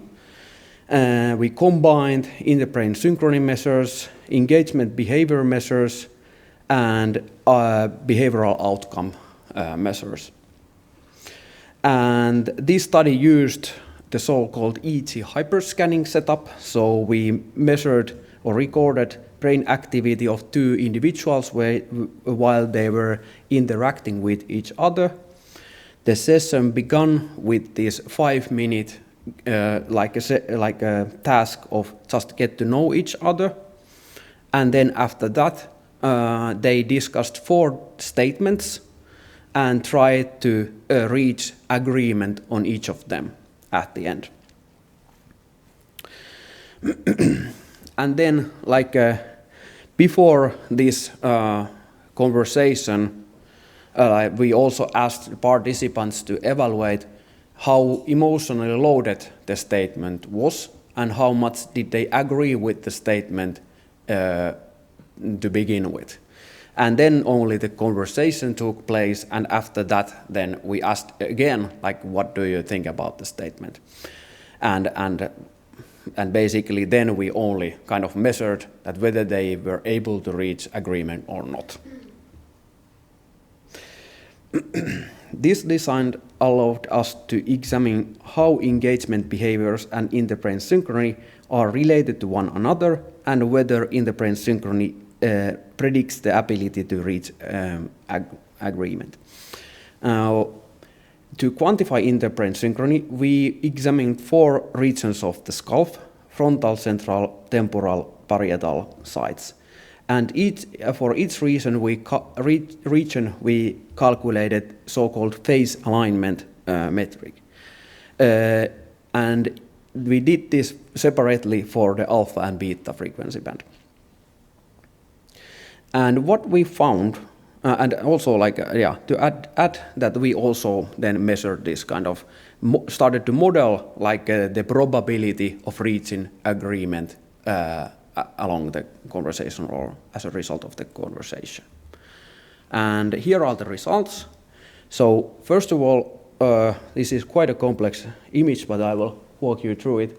First of all, we can see that when participants are discussing highly emotionally loaded topic, if the interbrain synchrony is high, then the likelihood of reaching agreement is very high. If in turn, the interbrain synchrony remains low, the likelihood of agreeing is also less strong. If the topic is low in emotionality, we see no effect of interbrain synchrony on agreement. And if it's medium, then we see even this kind of opposite trend. So definitely the topic that we are discussing about is modulating strongly, like the effect of interbrain synchrony on agreeing. This I think is even more interesting and like very recent findings. We also collected information of the turns, the turn gaps, then knots per minute, the back channels per minute, and then we correlated that with the interbrain synchrony. And what we found was that in this beta band range, in the temporal areas, we saw rather robust association and positive association between the beta band synchrony and back channels produced by the diet, or the amount of back channels produced by the diet. And this finding is particularly interesting because the beta band synchrony has been often linked to shared representations and alignment of perspectives. So one possibility, therefore, is that the vocal back channels help to build shared mental models and mutual predictions about where the conversation is heading. An equally plausible explanation is that the causal order, like a causal arrow, points to an opposite direction, so that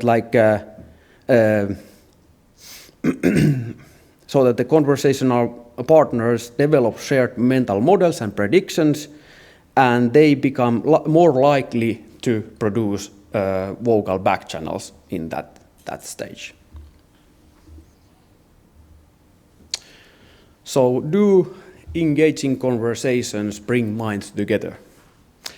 The findings suggest that under certain conditions they do. Like when people discuss topics that are somehow emotionally charged, this seems to be more or less the case.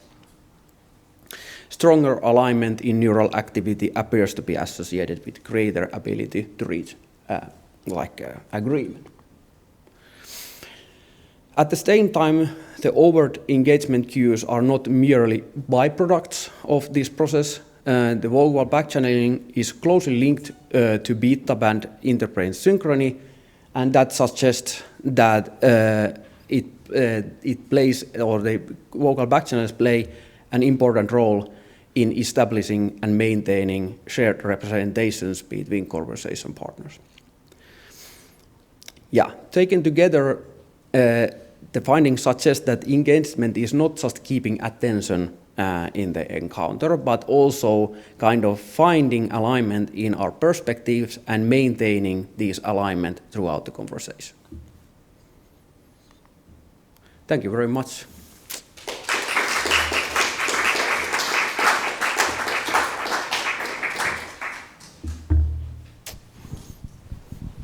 So, do we have any questions here? Thank you. This was really interesting too. Now you can correct if I remember wrong, but I thought about your morning presentation and this like this video-mediated conversation. And was it so that there was less frequently this back-channeling? Yes. Yeah. So can you draw conclusions combined with this these findings? I think at least it suggests that this kind of building of the shared perspectives, or the same kind of calibrating the mental models, is somehow affected because of the lack of back channeling. Yes. Yeah. Thank you. Really interesting.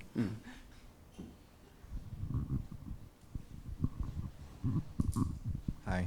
Thank you very much. I'm very happy to hear these things again.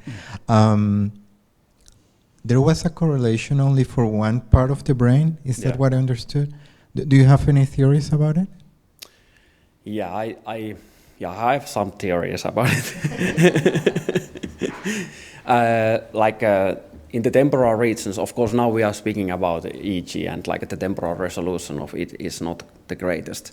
But of course, there are areas related to social cognition, like temporoparietal junction and those structures that are heavily involved in this kind of representations, maintenance of representations, and also updating the representations. And so that is my best guess. Maybe it's my second best guess. The best guess might be related to language processing. There is speech going all the time, and we are hovering around the language areas when we are measuring this activity. But I would be quite cautious because of the low resolution of EEG and volume conduction. But there were more correlations than this. For instance, the number of turns and the gap between turns, there were also correlations, but I just shared the most kind of, let's say, streamlined version of all of those, but very interesting results altogether. Yeah.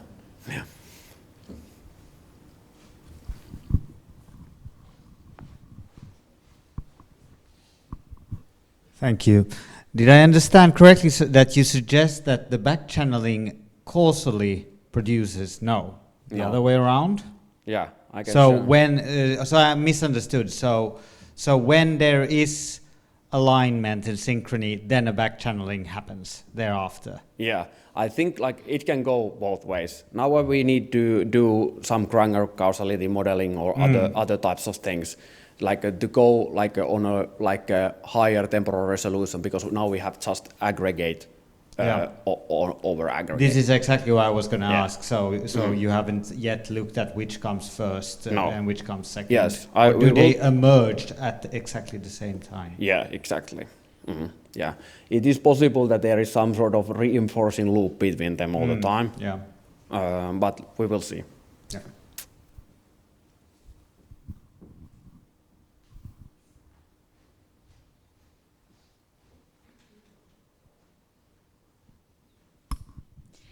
Thank you again for the presentation, once more illuminating the topic from a new angle. Just a more philosophical question. How did you define agreement? Yeah. In this way, or this study, we defined it in a very technical way. We basically asked the participants to individually indicate what did they kind of eventually ended up thinking, but on a dichotomous way. That do I agree with the statement, yes or no?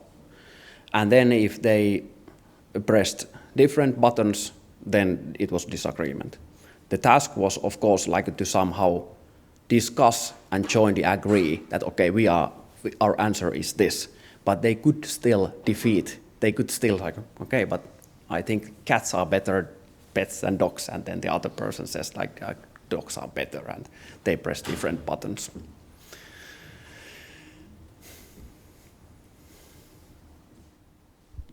Are there any more questions? Well, thank you, Ville. Thank you. I think we are quite a lot ahead of schedule now.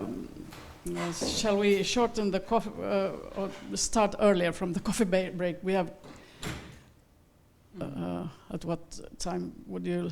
Yeah, we can have a shorter coffee break. Okay, yeah. So when will we come back? If it's scheduled that it lasts 45 minutes. Yes. So shall we be back at 2:30? Yes, 2:30. Coffee break. Yeah. Yeah. Thank you.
All right, let's continue our program with the second keynote of today.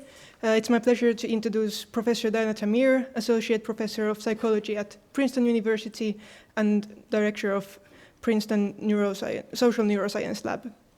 Professor Tamir is a leading researcher in social cognition and social neuroscience.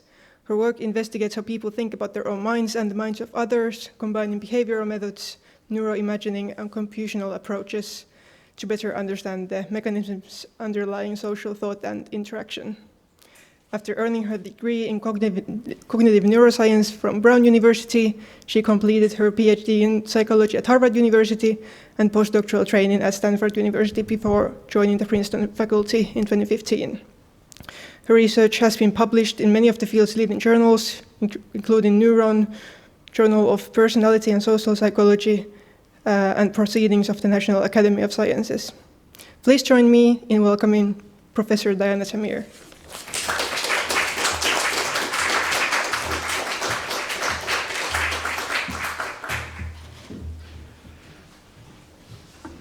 All right. Thank you for that introduction.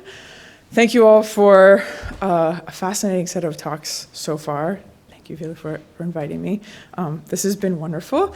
I am excited to tell you about work that my group has been doing for the last few years. This work has very much been a team effort. We study conversation through conversation, and the conversations that I've been having with Shannon Burns, Emily Falk, Sebastian Speer, Leticia Wilambe Chilobo, Lily Troy, and Zaid Zeta have really driven all of this work. So I don't think I need to sell this group on the value of studying conversation and its value for connecting people with each other. My work for the last 20 years has been endeavoring to understand how people make these connections. But for much of my career, I studied social cognition in this highly asocial way, where I put one person into a room, and then I have them answer questions about one other person, maybe even a hypothetical person who's not real. And I was doing this in order to try to understand how people engage with other people and understand other people's minds. And a few years ago, I had this realization that I should study people actually engaging with people and actually trying to understand each other's minds. And as we know, conversation is the primary mode of human sociality. It's one of the most ubiquitous human behaviors, and it is hugely important for understanding how people learn about the world, shape each other's minds and behaviors, and build the connections that we need to satisfy our need to belong. So what do people do during conversation when they're trying to connect with each other? We know that whatever they do, it's extremely impactful. I see the outcomes of conversation happening at 3 different levels. So kind of at the individual level, we know that we get value or enjoyment from conversations. So engaging in conversations, even relatively shallow ones, it makes people happier. At the level of dyads, we know that people form connections with each other through conversations. It's what I just said. Conversation was one of the most powerful tools that we have for building and maintaining social connections that are key for us living happy, healthy lives. And then at the collective level, we know conversations help people to align their opinions and perspectives and come to group decisions about how the society should be. So my lab studies conversation, trying to understand what people are doing during conversation that leads to these outcomes here: momentary enjoyment, interpersonal connection, and opinion agreement. So I'll tell you about some of those findings right now. The question starts with, let's say you want to form a connection with someone. You're at a conference today. Maybe there's some people here you don't know. There's someone here that you want to be friends with. What do you do?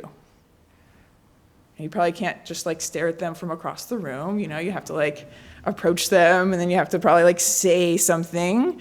What do you say? What can you do during the conversation that makes it good, that gives you those kinds of outcomes that you care about? And even though each of us have had kind of thousands upon thousands of conversations in our lives, I don't know that you could say like this thing or this thing. If you can, please talk to me afterwards. I would like to write down your ideas and study them. We've looked through the literature and tried to understand what are kind of the dominant modes that people approach conversation with that might be effective.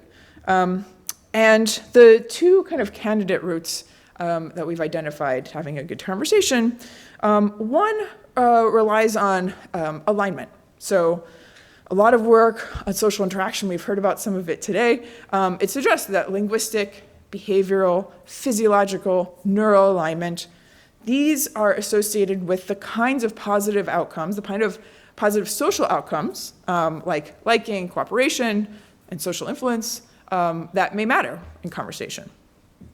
So you see, when two people are strongly connected, also they show stronger neural alignment between each other. And the idea here is that the neural alignment reflects having similar mental representations and states of mind and ways of seeing the world. So we might say that one of the goals of conversation is to mentally align with other people, to find common ground. And indeed, much of the work looking at conversation kind of focuses on this route. But if you had a conversation where all you were doing was mirroring each other and kind of repeating what the other person had just said, that would get quite boring. I don't think that's the kind of person that you're going to reapproach to form a meaningful connection. Even though it's highly, highly predictable, it's not as engaging as one in which you cover interesting, new, exciting, novel ground where you learn something, where you're surprised by each other. So this suggests that there's another approach that people might want to take in conversation, which is exploring new ground, taking your conversation partner into a new place that they otherwise would not have gone alone, and rather than just kind of following each other around to tried and true common ground. So what we want to know is, does alignment or exploration over the course of a conversation, how does that relate to social connection? Now, we tested this by having two people engage in a naturalistic conversation. We captured neural activity using fMRI while two people were having a conversation, a kind of structured conversation. The structure of it was such that they were given a discussion prompt at the beginning of each trial. For each prompt, one person was randomly assigned to start first. And then they could kind of pass the mic or pass their turn over to the other person whenever they wanted by pressing a button.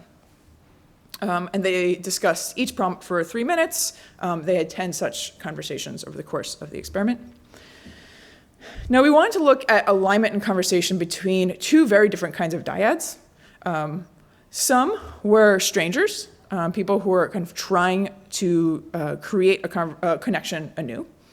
And some already had that connection, so pairs of friends. Friends, I can tell you, had much better conversations. They enjoyed them more, they felt connected to their partner, they felt more similar to their partner. So this kind of split, this group split, worked. So we had some set of dyads who are having really good conversations, and some dyads who are having markedly less good conversations. So we then used several methods to measure the extent to which these dyads aligned during conversation. One of those measures was inter-subject correlation or interbrain synchrony. And we track this in a kind of standard way where we take parallel brain regions across the two people and look at how the time courses of activity within each of those kind of homologous regions correlates with each other. And we did this using different kinds of parcellations. The one I'll show you here is a 360 parcellation of the brain using the Glasser network. So what do we find? Conversation aligns brains. So here you can see within these kind of free-flowing conversations, huge swaths of cortex, particularly ones that are associated with communication, they fall into sync across the two people. Now this could be seen just as kind of a replication and extension of prior work, here using neuroimaging, including work on asynchronous communication, where people are just kind of passively listening to other people communicate, all of which shows that people entrain to shared stimuli. So if you have a lot of people listening to the same stimulus, their brain will kind of look like this. So this is why we contrasted our real naturalistic conversations with conversations in which that maintain the same structure and content as our naturalistic conversations, but dyads here were reading from a script. So they still took turns. They still produced and listened to language. So the mechanics of the conversation was the same, but people didn't need to actively listen. They didn't need to actively generate language in this kind of communal, interdependent, relationship-building way, the way that defines naturalistic conversation. So they didn't really need to communicate with each other. Now, this condition too, in this scripted condition, we also see widespread neural alignment. You can see similar regions are coming out. But when we contrast the two conditions from each other, we see something quite fascinating. So now here, across the brain, we see that this free-flowing conversation leads to significantly greater neural alignment. There was significantly more neural alignment, it looks like almost everywhere, in regions associated with executive function, attention, social cognition, and affect compared to the scripted conversation. If you look within the different networks, you see something I think is quite fascinating. So in 10 out of the 12 networks, the free-flowing conversation aligns brains more than the scripted conversation. The strongest alignment was in the auditory and language regions, which makes sense. Those are the ones that are engaged. But the fascinating thing here is that the differences between conditions don't show up in the language network. So people's language processing specifically doesn't seem to differentiate between this active naturalistic conversation condition and just the kind of back and forth scripted conversation. So that's not where kind of the magic of naturalistic conversation seems to be. Instead, it seems to be across other higher order networks, so default network, dorsal attention, singular orbicular, frontal parietal, etc. Now that was really exciting to us, both that we kind of replicate prior work showing alignment happens in conversation and also showing that something kind of above and beyond kind of signal entrainment happens in naturalistic conversation. One thing that we didn't expect was that we didn't see large or obvious differences between our friends and strangers. So there was no clear response within strangers or within friends also that predicted how good the conversation was. So what this suggests to us is that conversations do align brains in a different way than just doing a kind of joint activity like reading a script. But this is true for good and bad conversations, for conversations between friends and strangers. People who had markedly different experiences of their conversations. So when it comes to kind of the underlying neural dynamics, if we want to know what makes a good conversation, we need maybe to turn to a different way of seeing how two minds might move together or not during a conversation. And to do that, to track this kind of mental alignment, we looked not at raw neural activity, but rather the kind of higher level thoughts and feelings that a person might be having. And in our lab, we've identified signatures of understanding where a person's mind is at, understanding a person's mental states. So our lab has shown that if you want to track a person's mental states, you need to know where their mind is on 3 dimensions. So the dimensions of rationality, social impact, and valence. The dimension of rationality tells us if someone is a more thinking state, like they're engaging in decision-making, or if they're in a more feeling state, like they're feeling happy or sad. The dimension of social impact tells us if someone's in a kind of more energetic social state, like they're feeling envious or lustful, or if they're in a low energy solo state, so they're feeling more drowsy or calm. And then the valence dimension is telling us if someone's in a more positive state or a negative state, so if they're feeling happy or sad. So what we want to know is, where is each person's mental state at each moment in the conversation, and how close are the two people to each other? Are they aligning with each other, or are they kind of dispersed from each other?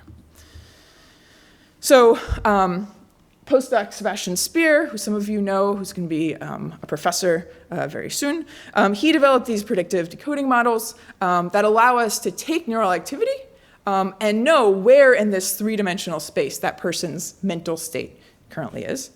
He did this by taking neural activity associated with kind of discrete instantiations of each of this known states, and then building a neural decoder that said, given that the brain is in this state, what this kind of pattern of activity, what location in the three dimensions would it be? So then we applied these decoders to our conversation data, such that at each point in the conversation, we know where a person is on each of the three dimensions. And we can do this for both people. And then we can compute the distance between the two speakers, the speaker and listener, in mental state space over the course of the whole conversation. So a smaller distance here would represent greater alignment. Greater distance would represent greater misalignment. All right, so what do we find?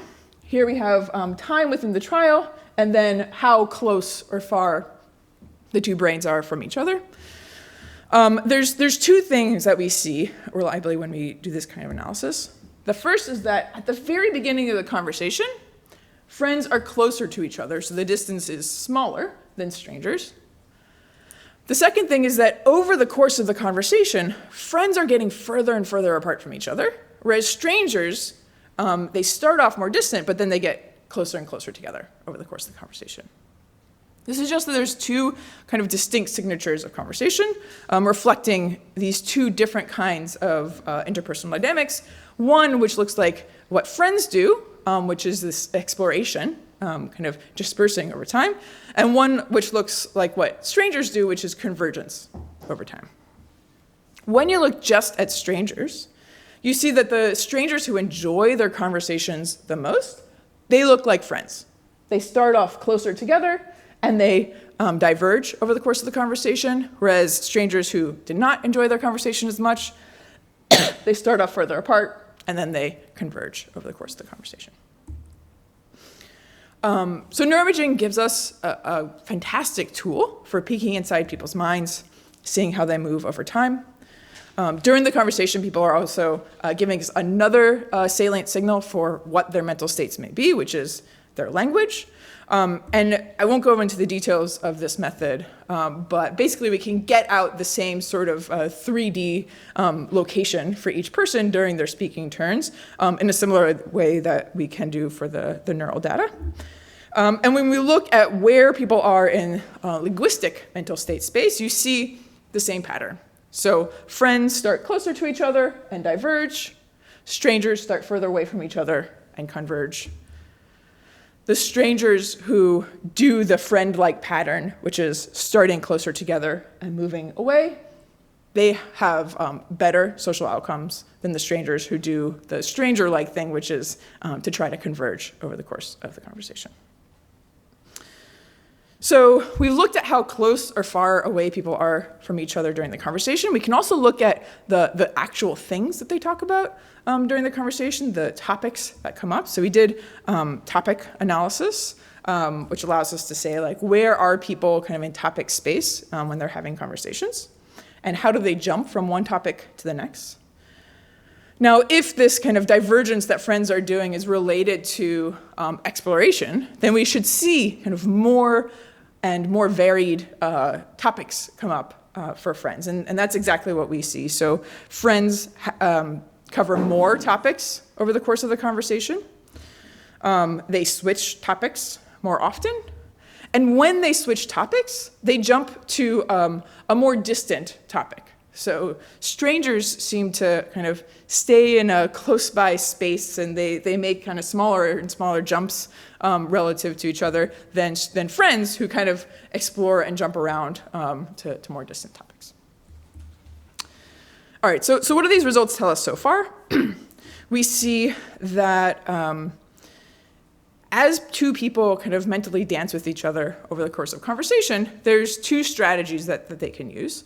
One used by people with pre-existing connections, and one used by people who are trying to form a connection. Friends seem to go with this kind of explore new ground strategy, while strangers go with the find common ground strategy. So friends diverge in neural space, where strangers align. Friends diverge in linguistic space, where strangers align. Friends explore a larger amount of content space and take more surprising turns, whereas strangers kind of circle around what they want to find, which is common ground. And when strangers look more like friends, they have better conversations.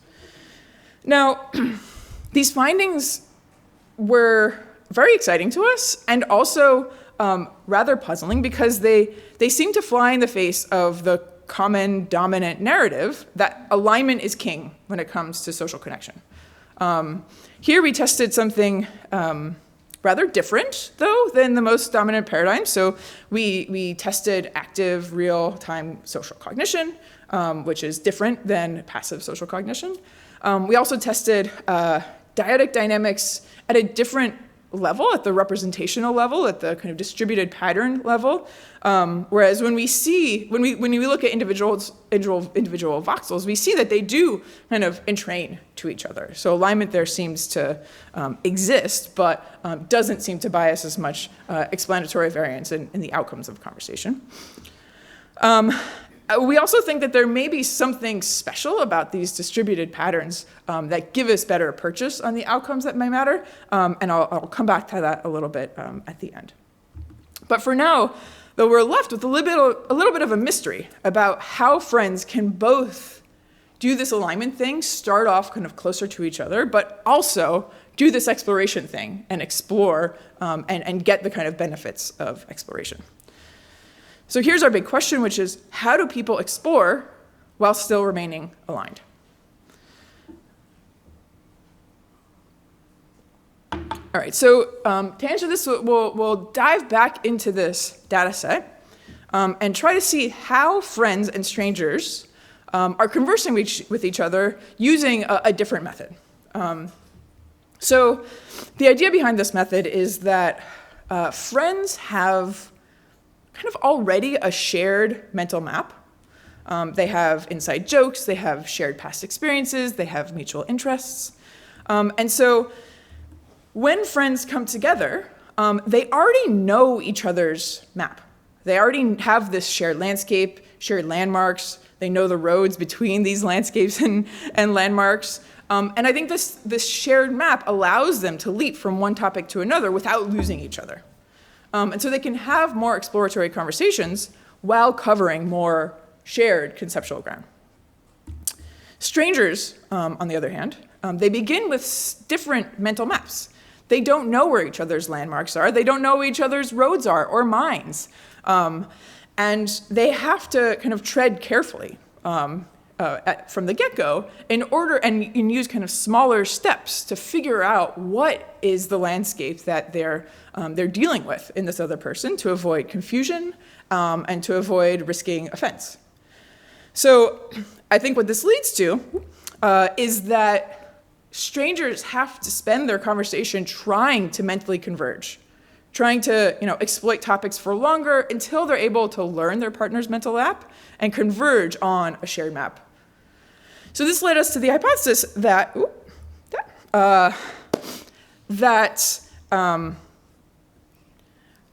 people need aligned mental representations in order to explore. So this initial alignment in representational space, that is what facilitates exploration.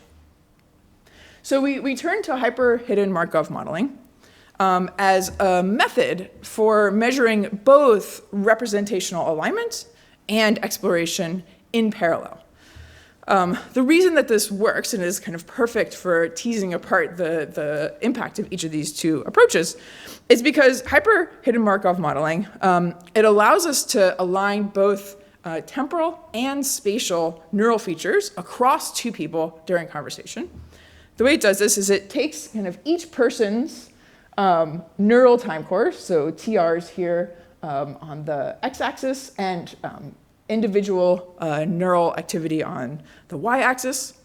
And it segments this time course into events. So that's the kind of hidden Markov modeling part of it. It can take this continuous stream and segment it into events. But it can do this across the two people in the conversation.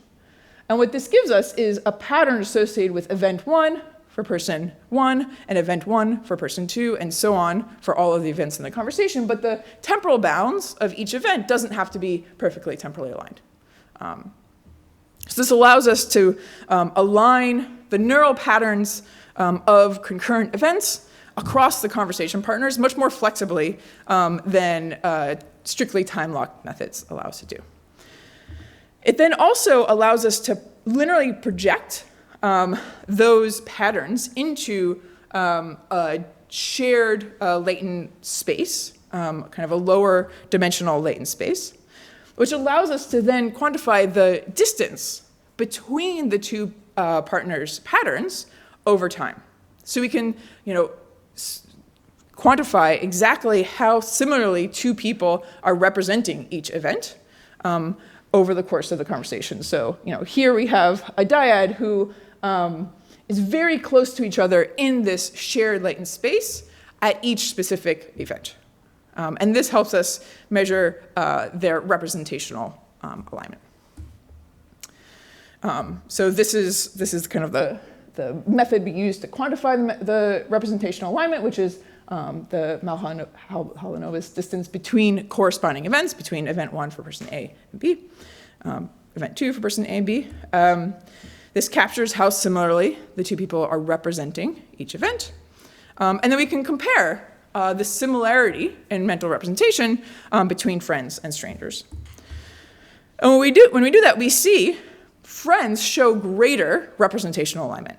So the distance between corresponding events was significantly lower for friends than strangers.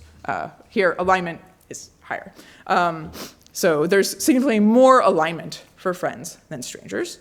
So friends kind of think similarly about what's going on in conversation at each moment.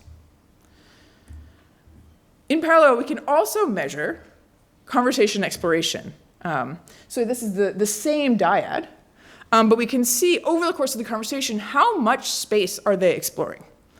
To measure that, we use the convex hull approach, which is basically like you take a rubber band across all of the points in the conversation, and you measure the area, so that's the yellow space here.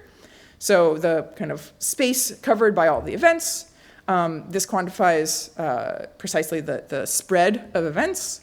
And a high area here represents a more exploratory conversation, so more wide-ranging, flexible states.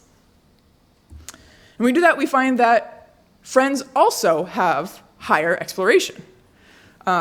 Friends show, yes, tighter alignment in several of these networks, but also at the same time, a richer spread of how they're, over the course of the conversation, representing these events. So this shows us kind of how you can have deep synchrony and broad exploration over the course of a close-knit conversation. Now, these two things that seem kind of very diametrically opposed actually correlate strongly with each other in all the networks except for the limbic network. So when a dyad had high neural representational alignment, they also had high neural spatial exploration. And when it was low, it was low. And I think this seems to provide, for us, a really nice resolution to the puzzle that we were seeing. The seemingly opposing findings that friends both explored more in mental state space while also remaining on common ground. And it suggests that we can explore while remaining aligned because having this shared mental map allows you to do the kind of exploration that we think is really important in conversation. And we think it's really important because both neural alignment and exploration, but exploration to a greater degree, predicts how much topic exploration occurred in the conversation. So the more that you see this representational alignment, this kind of shared mental map, and the exploration through that mental map, the more people were talking about more diverse topics. We also see that it's related not just to topic exploration, but also the kinds of meaningful social outcomes that we care about in conversations. So more enjoyment, more similarity. And so this is the correlation between the amount of neural exploration that we see and enjoyment and similarity. You see that exploration facilitates enjoyment and similarity, and it does so to a significantly greater degree than alignment. So what this suggests to us is that alignment may be setting the stage for exploration, but the story can't stop there. Exploration is really what determines the success of a conversation. So, all right, what makes a conversation? Here I offer two parallel ideas, which is that we want to find common ground with a partner, but this is not the end goal of an interaction. We use this as a foundation for kind of the real magic ingredient, which is to explore that ground. Now, one thing I'd like to point out is that this kind of parallel insight about alignment and exploration may be uniquely accessible to fMRI hyperscanning. Hyperscanning offers a magic bullet to the problems that I described at the beginning of my talk, which is that we actually get to test two people naturally interacting. They're not doing this kind of like hypothetical one-person social cognition. They're doing real social cognition in real time. And so the paradigm that kind of long dominated social neuroscience when I arrived in the field, I think this really solves it. fMRI gives us something that also goes beyond the kinds of methods that are most accessible to hyperscanners, which is EEG and FNIRS. And I think that part of the reason that we are able to arrive at this kind of understanding of the value of exploration in particular is because fMRI gives us a different signal than we can get from methods with lower spatial resolution. So we were puzzling over why the narrative had been so dominantly about alignment, and I think it's because EEG and FNIRS are the dominant method for studying this naturalistic social cognition. And we wondered, like, is it that the exploration that we're finding with fMRI, is it not observable with these other methods? So we ran some simulations, and we wanted to know is, for kind of canonical ISC alignment measures, for our divergence and novelty measures that I showed you in this talk, what happens when you change the resolution of the signal? So same signal across all of this resolution, but here this is kind of high resolution, and this is getting more and more into the resolution of EEG and FNIRS. What you see is for ISC, signal is preserved. High, strong ability to detect alignment across all resolutions. Great. For divergence and novelty, however, we see a markedly different pattern, which is that we cannot detect the kind of divergence that I showed you here with kind of lower resolution measures, and neither can you detect novelty. These are signals that seem to be preserved in particular in the kind of distributed patterns over voxels, which kind of gets washed over when you look across larger regions of space. So I think though the literature to date has focused on alignment, I think this may be an artifact of the methods that are most accessible to the people who are doing the important work here about studying how people engage in naturalistic conversation. But using the fMRI hyperscanning method that I've showed you, we have found that not only is alignment kind of profound and important in conversation, but it needs to be taken kind of in parallel with this other approach, which is exploration. And in parallel, these are the two ingredients that I think people need for a good conversation. With these ingredients, I think we can get the kind of success that we want to see at all three of these levels, from the individual to the dyad to the collective. And I think the fact that conversation can do this helps to explain why conversations are such an important source of meaning in people's lives.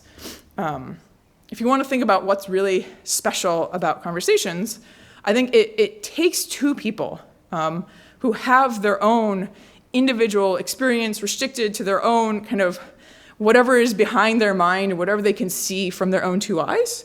And with conversation, you get to have these minds engage with each other, to hear another person's perspective, to learn something new, to get outside of your own kind of your own idiosyncratic view of the world. And in doing so, I think conversation is kind of like magic. It serves as this bridge to get outside of our own restricted perspective, and not just to kind of click in with another person and to align with them and to see how they see, but also to have that person take us to a new place and to explore new feelings and thoughts and ideas. And I think the more a conversation does both of these things, both clicking in and moving us somewhere new, that is what's going to get us the outcomes that are most meaningful and that we care most deeply about, the enjoyment, connection, and collective cohesion. So with that, I will once again thank all the people who have done all of this research, and I'm excited to hear your questions.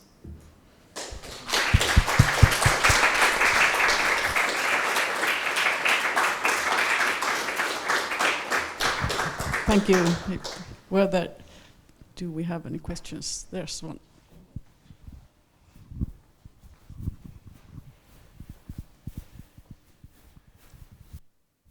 Thank you. It was really, really interesting. I was wondering here that have you thought about behaviorally measuring some individual differences between people and then making up matching or mismatching dyads, or they don't, I'm not sure whether what will be the match, what will be the mismatch. So I think this makes a lot of sense what you are talking about, like what makes a good friend. And if I would put up a hypothesis based on your results, then people who are able to explore a big content space, but are also able to keep their partner on the track, they will be those who make friends quickly. Mm-hmm.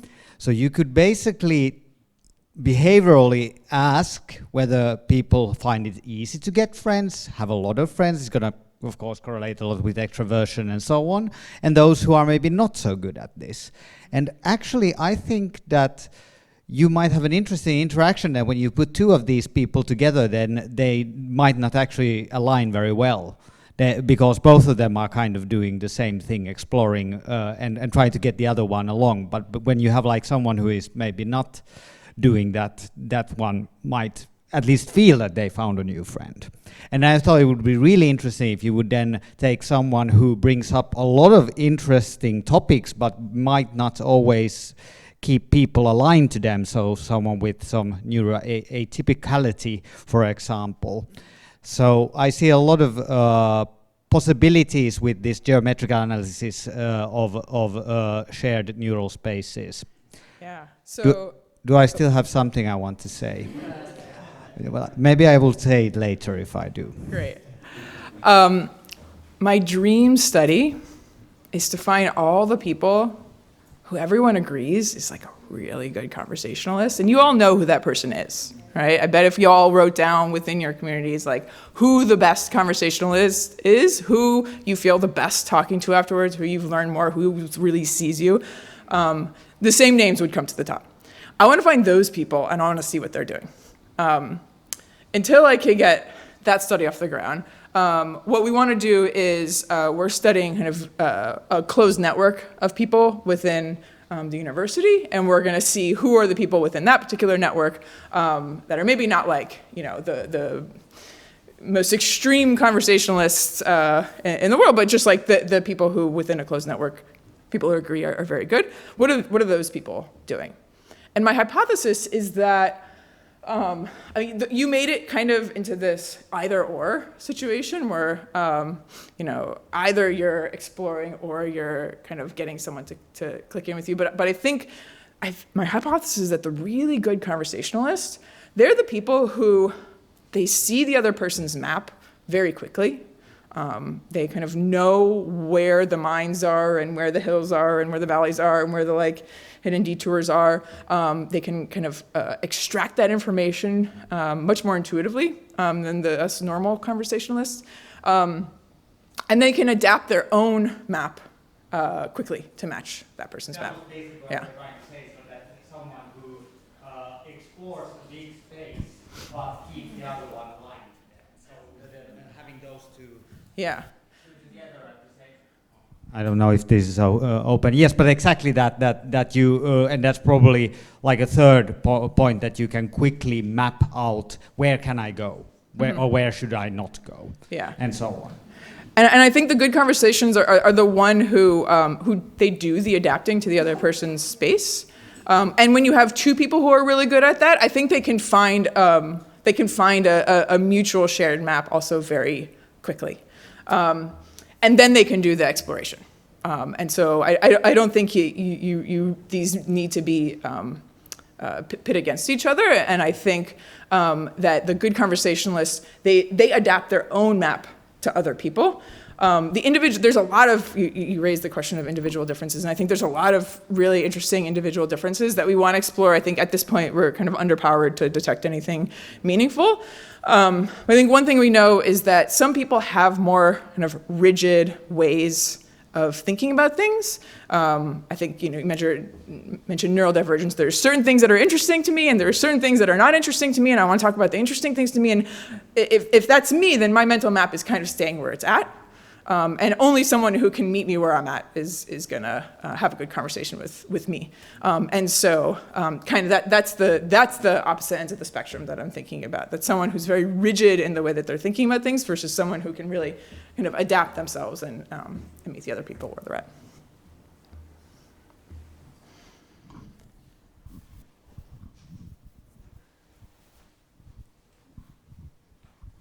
Yes, thank you, Diana, for a very, very nice package. This thing with common ground and exploring new grounds, and that's probably something which is very true, but not so much written in the literature. The classic is very much about common ground and also seeking agreement. But that's the thing that I wanted to ask. I have two things which are probably small, but I was interested also about this linguistic exploration or linguistic or diverging, what the term was. So what does it consist of? What do you mean? Do you have some examples where it can be come across?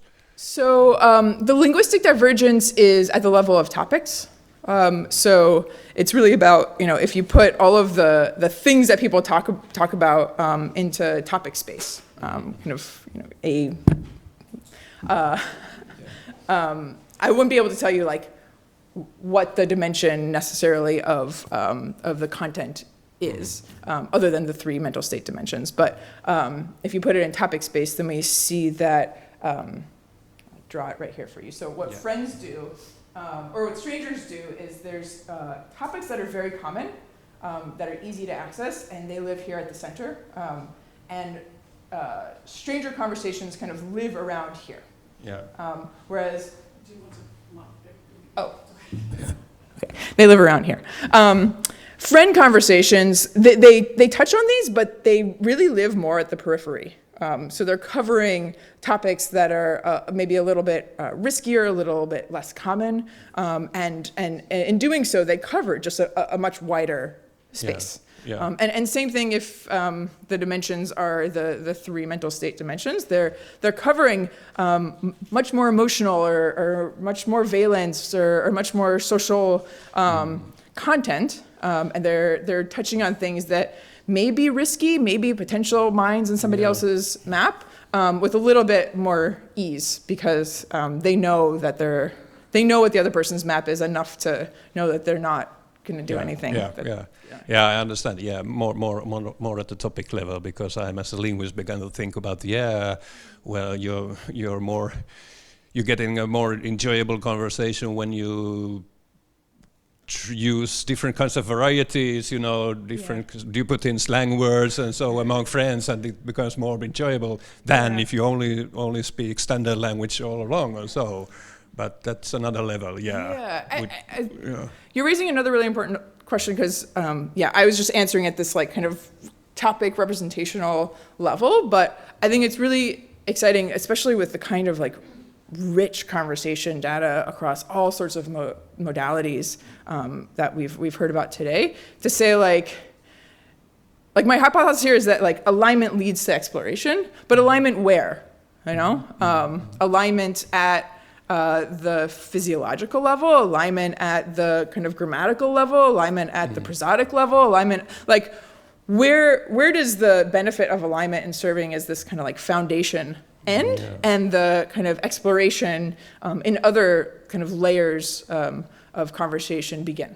And I think figuring out the kind of lineage from one to the next is really only possible when you have the kind of like really rich, exciting, naturalistic, multimodal conversation data that folks have been up here talking about all day. Yeah, that would be a very intriguing research question to, you know, sort of these different levels where you can either align or diverge. And so, well, if I'm allowed, so we touch upon this, you know, one of the CA truism is, for example, preference for agreement, and also in pragmatics and so. So I was wondering, exploration and so, but this agreement somehow coupled to this, that you don't have to align, you can explore different territories, but does agreement have to be there somewhere for a conversation to be enjoyable or not? Because if you explore and then you disagree, so that doesn't feel so enjoyable. Or is it so that if you just don't, you know, if you disagree at the beginning, you never go into exploration also? So I have another study, and I have slides somewhere, but I'm not going to look for them right now. Another study where we're looking at agreement specifically, and how people, over the course of a conversation about solutions to different kind of policy issues, how they come to agree or not about what those solutions should be. And what we find is that the dyads that explore more, and so you might think like are not on the same page about things, they end up agreeing more. And I think this is actually very predictable with a lot of kind of decision-making work. Like if you have someone going into a conversation with like a set idea about how things should be, they really kind of limit what people can talk about. They limit the amount of ideation and the exploration of possible solutions that are more optimal than the specific thing that Bodily came into the conversation wanting, and so they derail the possibility for agreement. So I think when people feel free to be open about the ideas that they're putting on the table, and to be open to other people's ideas, and to explore kind of the full space, they can really optimize their solutions to a much greater extent than when you have people with kind of preset ideas about where they should go, and they agree more and they come up with more optimal solutions.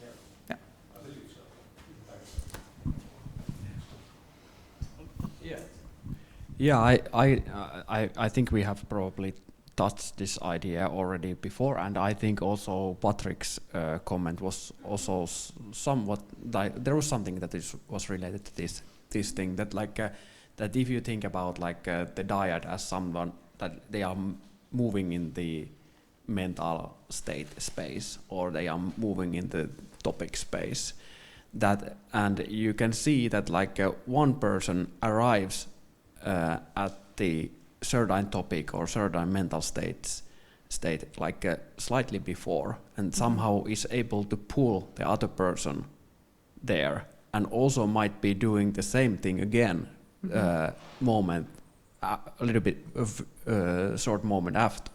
So it would be very, very interesting to kind of they take this kind of thing into account, that who is leading and who is following. totally. Mm. Yes.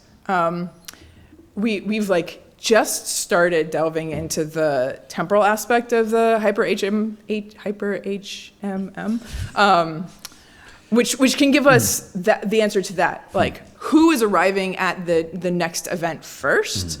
And with this study that I just talked about, where people are trying to kind of convince each other or persuade each other or kind of come to an agreement about policy decision, what are the dynamics that really matter there? So is the person who persuades their partner the best, are they the one who kind of gets to the topic first, like leads in conversation? Are they the one who follows?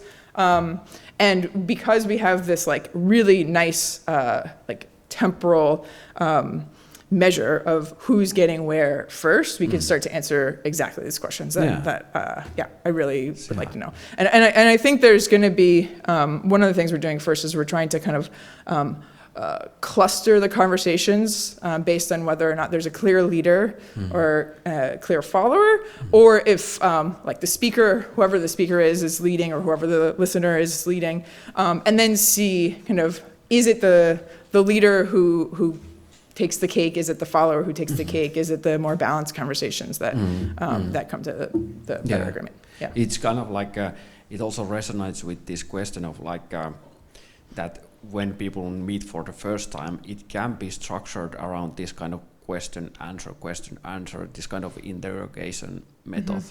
And like and then of course it is kind of the one person who is leading because they are picking the question and therefore picking the topic. But then, like, it is also kind of restricting the, like, a topic exploration to only those kind of already made questions or already kind of selected things. Probably not ending up to be the most enjoyable conversation. Yeah. Or I don't know, maybe the questions are so good that it is. or there's questions are a mixed bag. You know, there's a wide range of possible questions. There's open-ended questions, there's closed-ended questions, there's questions that like elicit interesting responses, there's questions that elicit like kind of canonical responses. And so I think also breaking apart this question space and seeing like what are the questions that really move conversations forward and what are the ones that like kill it is interesting. Thank you very much. Are there any more questions, or shall we? Thank you for the interesting presentation.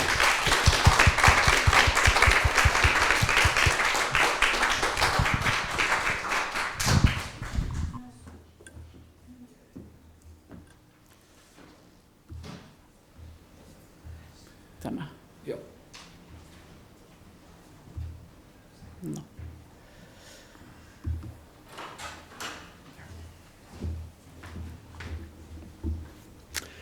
All right, this has been amazing. We have heard 7 excellent presentations.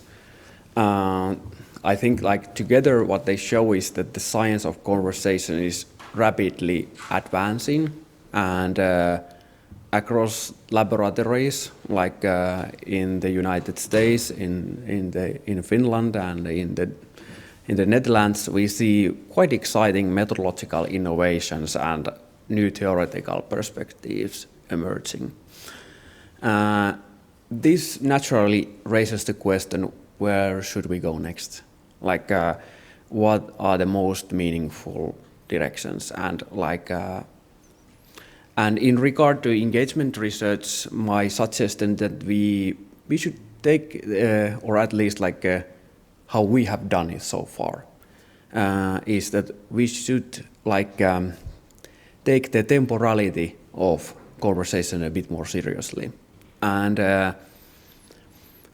by this I mean that like that engagement is never stable and it changes like within a certain encounter. It like going up and down and up and down, but it also changes like in our lifetime. Like think about when we are like children or when we are adolescents, our way of being in conversation is completely different than it is like when we are reaching like middle age or like when we are in our 70s or something like that. Then of course, like there is also this aspect of kind of relationship that, like when you meet for the first time, you have a clean slate, you have open map, you don't know really where to go, and you have to be a bit more careful and a bit more polite. And there also it might be that certain expressions and overt expressions of engagement are very, very important, and they might be even a little bit exaggerated. But then, like when the relationship becomes more mature, then it might be that there is more exploration. There might be also a little bit less engagement, on the overtly expressed, and that is something that I would really like to study. I think today I will hear whether I will whether I can continue any of these future directions, or whether I have to still wait for another research or funding call. But this is clearly something. I will now show kind of 3 possible directions where I would like to go. Yeah, and the first one is somewhat related to what Diana showed, and also is something that some of these things are something that we have already started with. Today I have presented mainly studies that have this kind of limitation of that many current approaches have, and that they average certain conversational action or neural data across the entire conversation. We get one measure, one outcome, and then we can correlate it or something. But engagement signal is not distributed like a kind of evenly across interaction, and it is not necessarily as critical as in all moments. Think about your conversation partner transitions to a new topic. How do you treat that? How do you kind of signal that this transition is actually welcomed, or this is interesting direction to go? And this is also something that was already shown before, and we are able to also do this in Finnish conversations, that to see that how people are moving in this two-dimensional or multi-dimensional topic space, and how big leaps they do from one topic to another. And if we concentrate on moments where the other person is taking a very great leap, and then we try to see what is happening in the engagement behavior, overt engagement behavior at that moment, we might be closer, answering the question that when engagement cues are most consequential for the progression of conversation, and also for these kind of impressions and enjoyment that we get from that. So yeah, this is one kind of way to go. I think also that here we should take into account kind of the sequential structure of conversations. So there are these kind of, there are not just talk, or turns, but there are questions, there are answers, there are propositions, and so on. There are these kind of pairs of actions. And if we take that into account, we can also be able to limit the analysis to meaningful segments of interaction. Because now, for instance, we have been treating all segments of conversation similar. For instance, if the other person asks question, and then the other person asks question, and the other person answers that question, it is very likely that during the question, when they pose the question, there is no back channeling that much. So because they are already preparing to answer the question. But if they are let's say there is a longer turn where they disclose new information, then there is probably much more nodding. And taking into account this kind of speech acts or social actions is therefore, I think, a very good direction to go. Okay, and then the other thing, the second temporal scale concerns what happens across repeated encounters. And this is something that I have also suggested to do in my grant proposals. Think about if we invite like a random group of people to the lab and they discuss with each other, let's say 20 minutes, they get to know each other. And then we invite them back. But then we also pair them with multiple other people. And starts to kind of monitor the trajectories, like a kind of relational trajectories over time, how they are developing, and also the interactional behavior. I hope that we could answer the question that why some relationships kind of start to fade into silence, and kind of somehow that the erosion of the relationships starts from the level of conversation and how it is maintained, and why some relationships then start to develop to something deeper. And this is, I think, it is super, super interesting because it also doesn't touch only like that, okay, that who become lovers or who become friends, but it also answers the question that about loneliness, for instance, that why and how people find themselves somehow isolated in their social environments.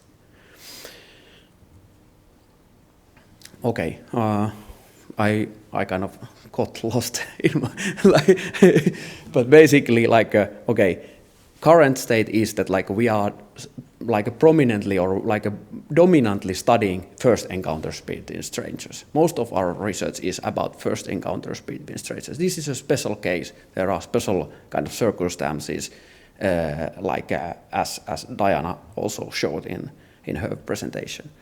And yeah, the idea is to just kind of study the conversations between the same dyads over and over and over again. And this is something super interesting. We are currently looking into first encounters again, but in a very interesting context, speed dating, and analyzing also that how much people would like to meet again. The idea could be also that there is speed dating and there is then possibility to meet again and see how the conversation will go after that and whether they want to still meet again and still meet again. So it is super interesting. Yeah, but there is of course evidence, and I'm aware of many of the existing evidence that certain conversational dynamics change along the relationships. For instance, the gaps between turns, they become longer for people who know each other. Now we learned that people also explore more in their mental space and topic space when they know each other better. And then of course it would be interesting to look into this kind of relational outcome thing. One thing that I kind of struggle is of course that, okay, what is a relational outcome? It can be like this after a couple of dates, but it can also be that the outcome is a little bit different after the third date. But anyway, it's certainly the second best, or it's one of the best directions that I think I should go at least. And the final temporal scale is the lifespan, and engagement is likely shaped by development and across the life course.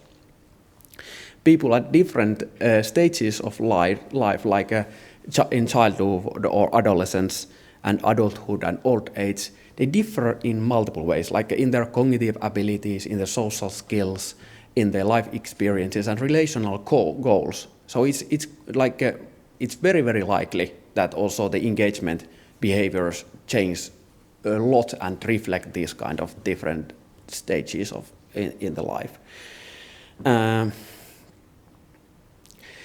Then, like I think, but still, like this kind of necessity of keeping conversations going, keeping your social contacts alive, and somehow, like, if you're, I think myself that if I'm retired and my friend like visits me, and like we haven't seen so often, and then the conversation goes terribly because I have been socially isolated for months or something like that.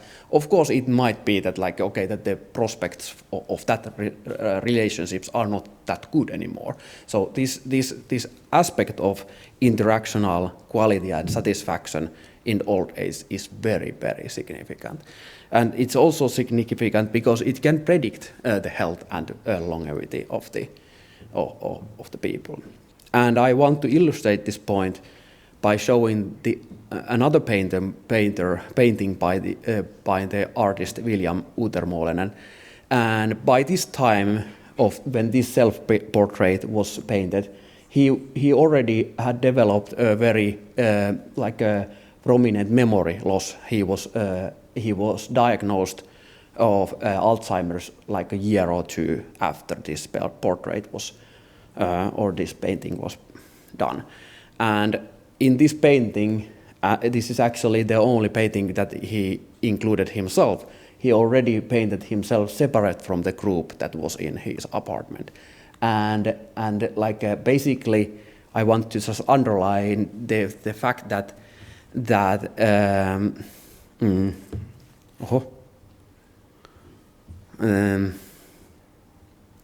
I want to just underline the fact that engagement is indeed developing, it is changing all the time, and it can even start to decline towards the end of our lives. But it is really something that I would like to study as well, this kind of intergenerational development. Yeah, then this brings us to the final part of the seminar. Basically, throughout the day, we have examined conversations from various different perspectives, and basically there are many open questions. And in the final part of this seminar, I invite you to all reflect in company not only these temporal aspects of engagement, but also the broader theoretical, methodological, practical questions around conversations. And after a short break, I don't know if we have a break, probably we have. I think we can have it. Yeah, we can have a 10 minutes break. We'll come together here, and then Professor Jan Lindström will introduce us to this this task or this group discussion thing that we will have. Thank you very much.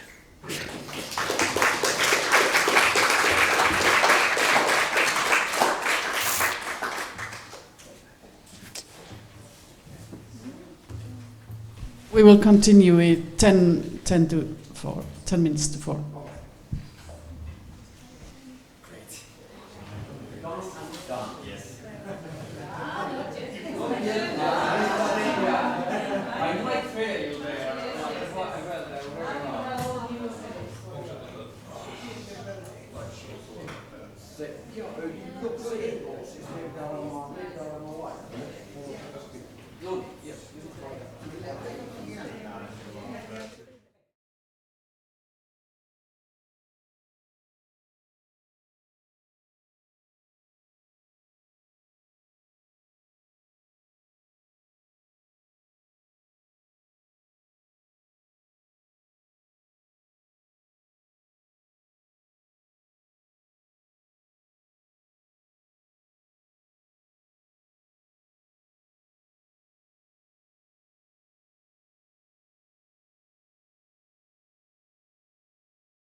Barnen är ute på gården.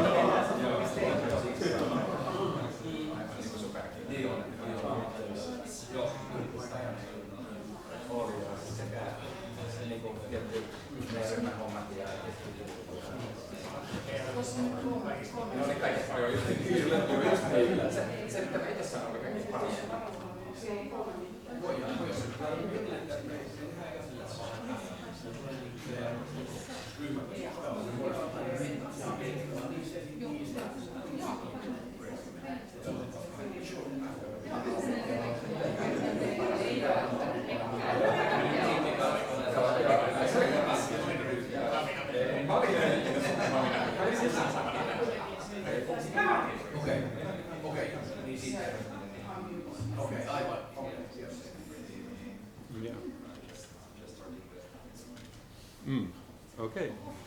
I said, yeah, this is the final leg of the seminar, and hope you're still able to be engaged, because the idea of this final thing is to engage you, and it's really nice to see that not everybody escaped, although Ville announced that this kind of a task would be forthcoming, but perhaps it's very, very nice to get this kind of a contribution collectively and in groups done here at the end. And here are some instructions that Ville nicely has put forward here, and these are in principle the rules of the game, that if you could find partners, how many are we here approximately?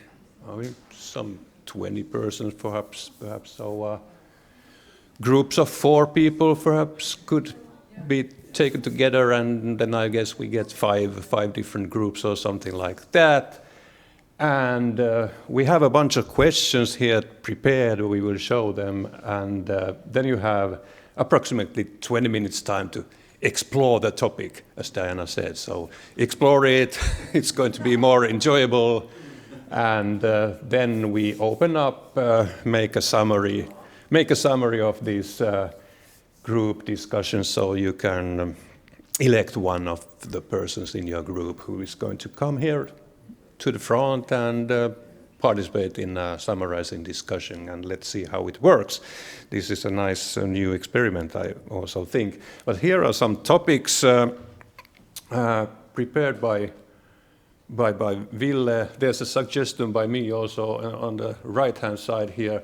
But Ville also prepared the ground quite much with his last presentation here. So here are some suggestions: longitudinal engagement, which would be across the lifespan, more or less or so. But how about also in the perspective of interactional micro-history, which is also a quite let's say, popular theme nowadays in CE research. So how it evolves within a conversation. Now it may be a bit awkward at the beginning, but perhaps it evolves. That could also be perhaps one aspect of longitudinality. This macro-longitudinality through lifespan or different kinds of relations through years, and then in the interactional microhistory. Then there's something about beyond dyads, because our material has been dyadic conversations, and what happens if there are several participants, and I mean that can affect who are going to perhaps be more dominant and who are going to be perhaps a bit marginally participating, or so. That could be one aspect to think about. Then a more CA-related theme would be sequential organization of engagement. How is it observable?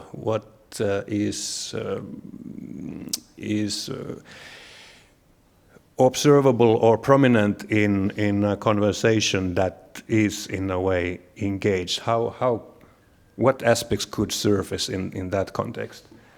And then, of course, different contexts for interaction, how they affect possibilities to be engaged in this kind of a setup.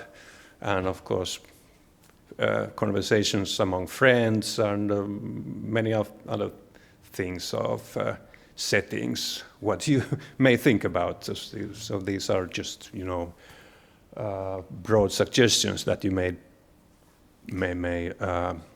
deal with in a way of your preference. And engagement across the lifespan, another kind of angle perhaps to the first longitudinal question.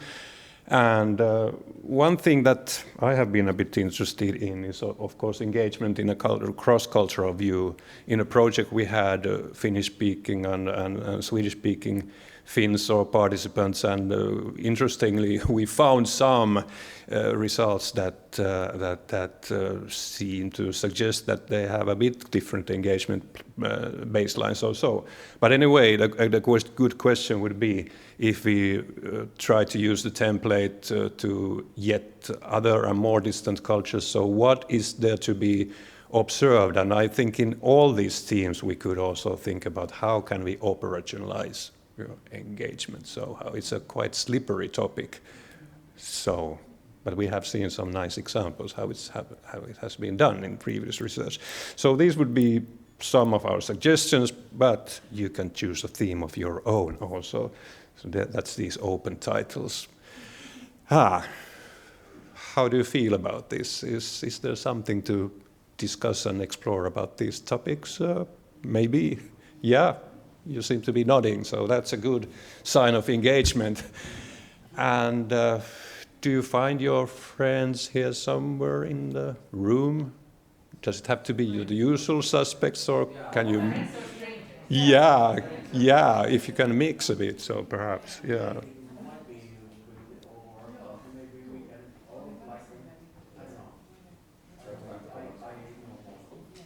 Yeah.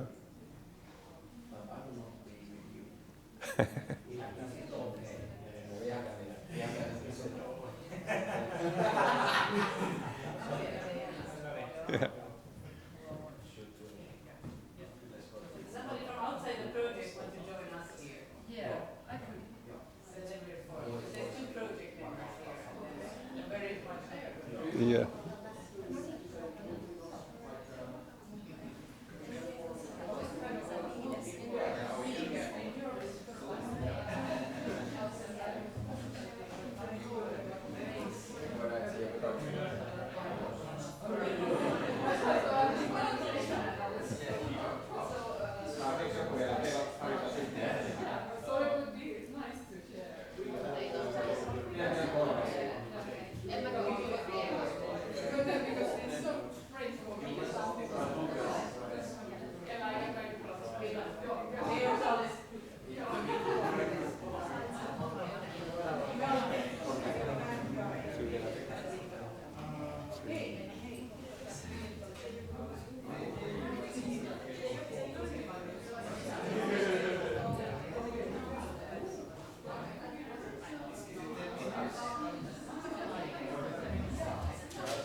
Yes. Hello, everybody. It's a pity to interrupt your engaged discussions, but perhaps I need to do it in my role of trying to facilitating the discussion, but now I'm interrupting it, but perhaps we can continue it here. But yeah, it was good to hear that people found their topics, the group found their topics. Can we just run through what topic did you choose? We chose Yeah.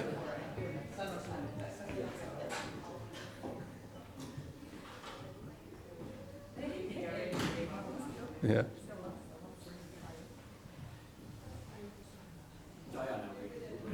Yeah. Maybe I should stand up. We chose contexts of interaction. Okay. Should I say something more at this point, or? Well, we can take it here then. Okay. Yeah. Nice. Context, the next group. Yeah. All right. We took engagement in a cross-cultural view. Yeah, nice. I'm keen to hear more about that. Yeah. And, yeah, in the background, yeah. So we chose the last one, engagement in a cross-cultural view. Okay, nice. And then we have the group here to the left, from my side. Well, we talked about the both that was mentioned. So first cross-cultural view, and then we shift to context of interaction. Okay, okay. And then we still had the fifth group. And we did engagement across the lifespan. Yeah, so there is some variation and some common topics also, and that's just good for the discussion, I think. So have you chosen the one who could report and speak for the group, and then we of course can interact everybody here in the hall. But yeah, each member of the group. Yeah, Ruth and Diana, and Markus.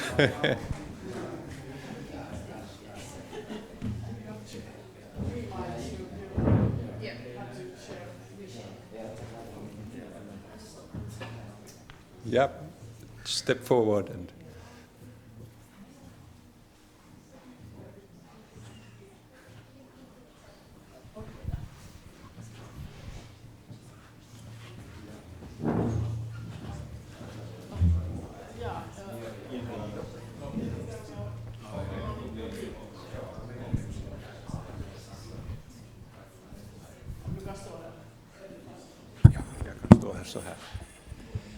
Yes, so if we begin the discussion by some initial thoughts that why did you choose, Ruth, the context of engagement?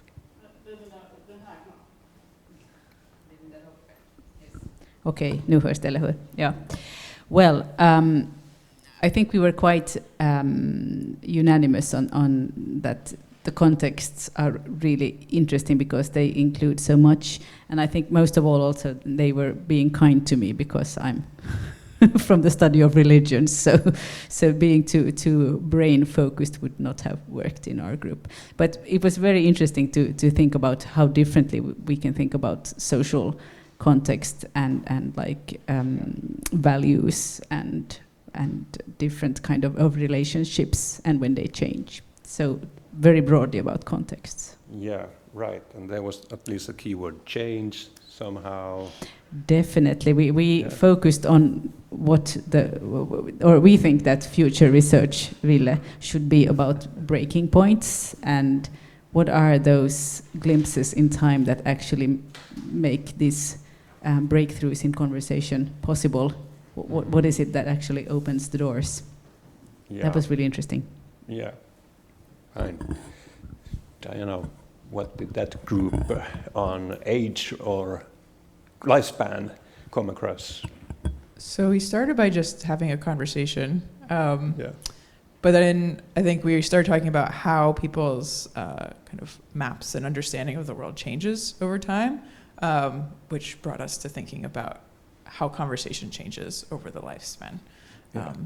Both, what people think and how they should be talking with each other in order to, have the best conversations. Yeah.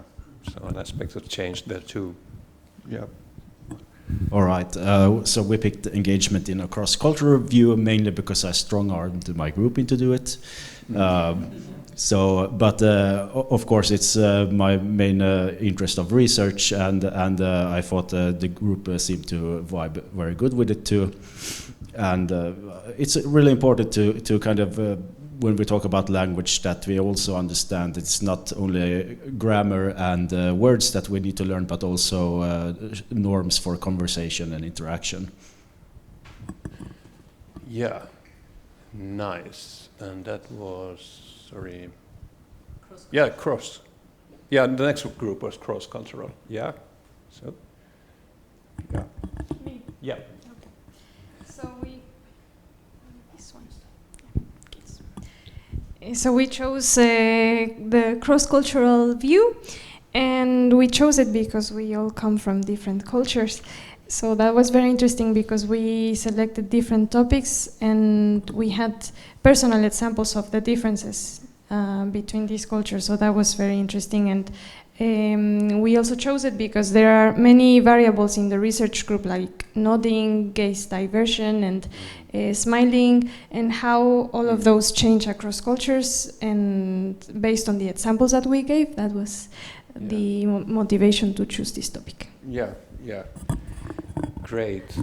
And you did several things. You did a bit cross-cultural, but was it also a movement towards context? Yes, both. And my group members suggested that I would share something about my own doctoral research. I studied children with visual impairment and additional disabilities and their mothers, and the contextual resources were really important. For instance, the experiences related to touch. The mothers were guided to use nursery rhymes, which have, like in Finnish, we have a nursery rhyme called Magpie Makes Porridge, which has like a verbal narrative and a bodily tactile narrative, where the child's hands are used, touched from different points. And when the game is repeated many times, the contextual resources related to the touches that the child experiences in his hand made one of the child in my study to relate to the rhyme and participate in the rhyme by touching his own fingers in a specific point of the rhyme, because the rhyme has a sequential narrative. There is a kind of, Finnish people know this, but there is this like a circle moment in the beginning. Then the magpie gives the food for the chicks, and the mother is touching the fingers, and then there's one like a jump here and the other here and a tickle.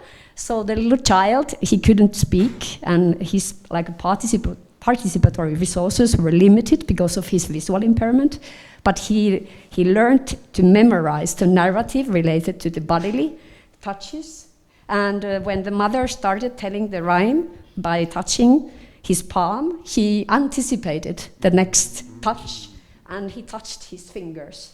And the mother said, yeah, we are going to give the food to them. So just bringing the modality, like the modality that you can use for participation, it can be something else than we typically use, and also atypical populations. Yeah, that's very interesting and fascinating.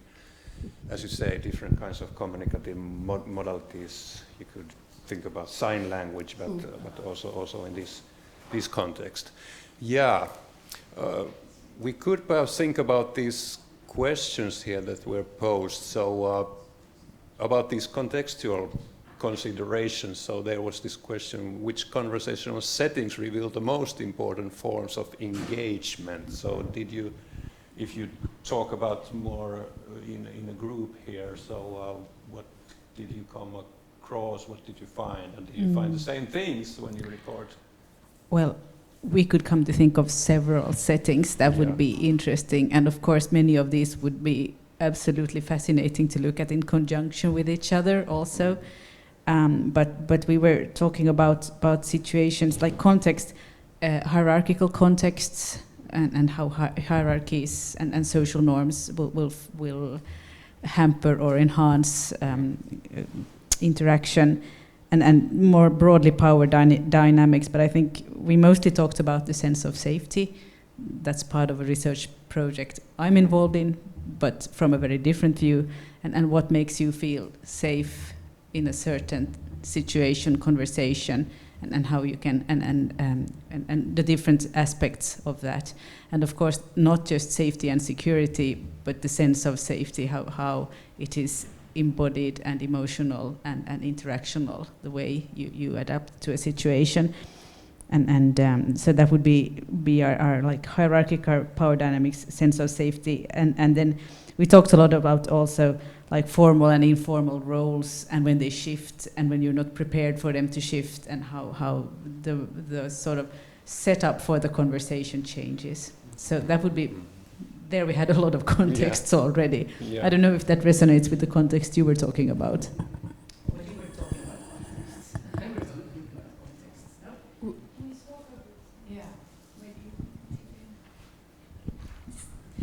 So we had two situations, like food across cultures. I come from Mexico, so everything we do is around food. So there are many things that happen in the table. Like we share breakfast, lunch and dinner with family, and how comfortable we feel with silence periods. That's something that differs across cultures. We were talking about that. And also courtship in dating. So we were talking about these examples where in some cultures women do not have these very long periods of direct gaze with men. And that's how like the social norm, and how dating starts, like if it's the man asking the girl or the other way. Yeah, we had these two. Yeah, yeah, that's also a contextual issue. Yes, yes. Right. I guess I can add that looking at conversation across the lifespan lets you look at different types of conversations where the goals may be very different when you're looking at, you know, two kids trying to figure out how to like share sand versus like, you know, two 20-year-olds trying to figure out if they want to date versus like, you know, 70-year-olds trying to figure out like, you know, what part of their body is not working. And so the reasons that people have conversation, the settings and the context change over the lifespan. And then also in terms of roles, when you think about like intergenerational conversations, there's a hierarchy already embedded in there. Like there's going to be someone who's more superior in terms of age, but there's that age might not get you superiority in terms of like, you know, cognitive capacity. And so who needs to adapt to who might also change. Yeah. Yeah. Did you, Marcus, in your group have similar or other kinds of considerations about, you know, most salient context where engagement might be at play, or? Yeah. Oh, I'm trying to remember from the conversations. We talked about a lot of things, but if I can comment maybe on what Araceli said about gaze and like the length, like the time for looking someone in the eyes is very interesting across cultures, because looking someone in the eyes can be very intimate, but some cultures maybe do it a lot more, like in the street too. Finland is maybe famous for not looking in the eyes when you meet someone on the street because it may feel threatening or something like it. While in Germany it's more normal to look bypassers in the eye and just look at what people do. So it would be really interesting to research more of what the eye gaze do in interaction between cultures, and not maybe just like this kind of across culture, where you just juxtapose them, but also see what happens when there is like intercultural, this kind of conversations. Yeah, yeah. And I definitely found it interesting what you and Ruth and the group said about safety, feeling safe, socially safe perhaps in a group. I have also an experience from a top-level administration group where the atmosphere was very much that the leader had her point of view, and it was not so allowed to have other kinds of points of view. There were some attempts by somebody, but you soon notice that it's not going to lead it to anything good. So then you suppress all these possible explorations. And that was why I found all these meetings so non-enjoyable, that I really didn't find my space to say something there, because I was always insecure about that, whether that would be welcomed or not. And that's quite destructive in company cultures. And so how do you get innovations if no one dares to somehow come with possibly crazy ideas, but then, yeah, it's a contribution anyway. And it can lead to somewhere. So yeah, it was something that I was also thinking in the context of your presentation, that somehow perhaps the safety to feel that exploration is okay is also a very important moment of that. Yeah, yeah. So Right. Is there something in the audience that you would like to add? We have talked now more about perhaps the contextual aspect. So feel free just to participate. Yeah, Emmy here. Yeah, so I just wanted to add, combining the cross-cultural view and the context. So we were discussing that many studies are experimental and not done in the lab and not in the wild. And I think some cross-cultural differences that we have seen in our data can a little bit be attributed to also to the task, because when we look at the conversations between the Swedish speakers and Finnish speakers, it seems that there is this kind of task orientation with the Finnish speakers. So they kind of come there to fulfill the experiment, and then there's the topic, and now this doesn't raise any kind of real opinion in us. So then the conversation just dies, and then they are really awkwardly silent there. And this isn't as common in the Swedish speakers, so there seems to be some kind of more relationship orientation there. So we were just talking that we should really look at a lot of different contexts to kind of see what the differences are in different contexts, and this might bring about some differences that do not occur in some other types of interactions. Yeah.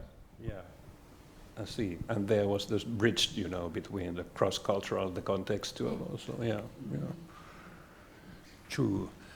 Well, if we take more in focus this cross-cultural view, which was also chosen by two groups. So there is this study, what aspects of engagement become somehow relevant to study, and how can we study those aspects then? So did you come up with some suggestions for future research also? Okay, we have studied now nods and feedback tokens and so, but is it something else that could be signifying engagement or involvement that could be studied? Did you think about that? Yeah. You had a mic. Yeah, maybe not this straight on, but we were discussing how these things are taught within a language learning context, and how are like immigrants or someone speaking a different language also learning this part of the language, and how to engage and what kind of and also see if there is a discrepancy between what they learn in the classroom and the society around them.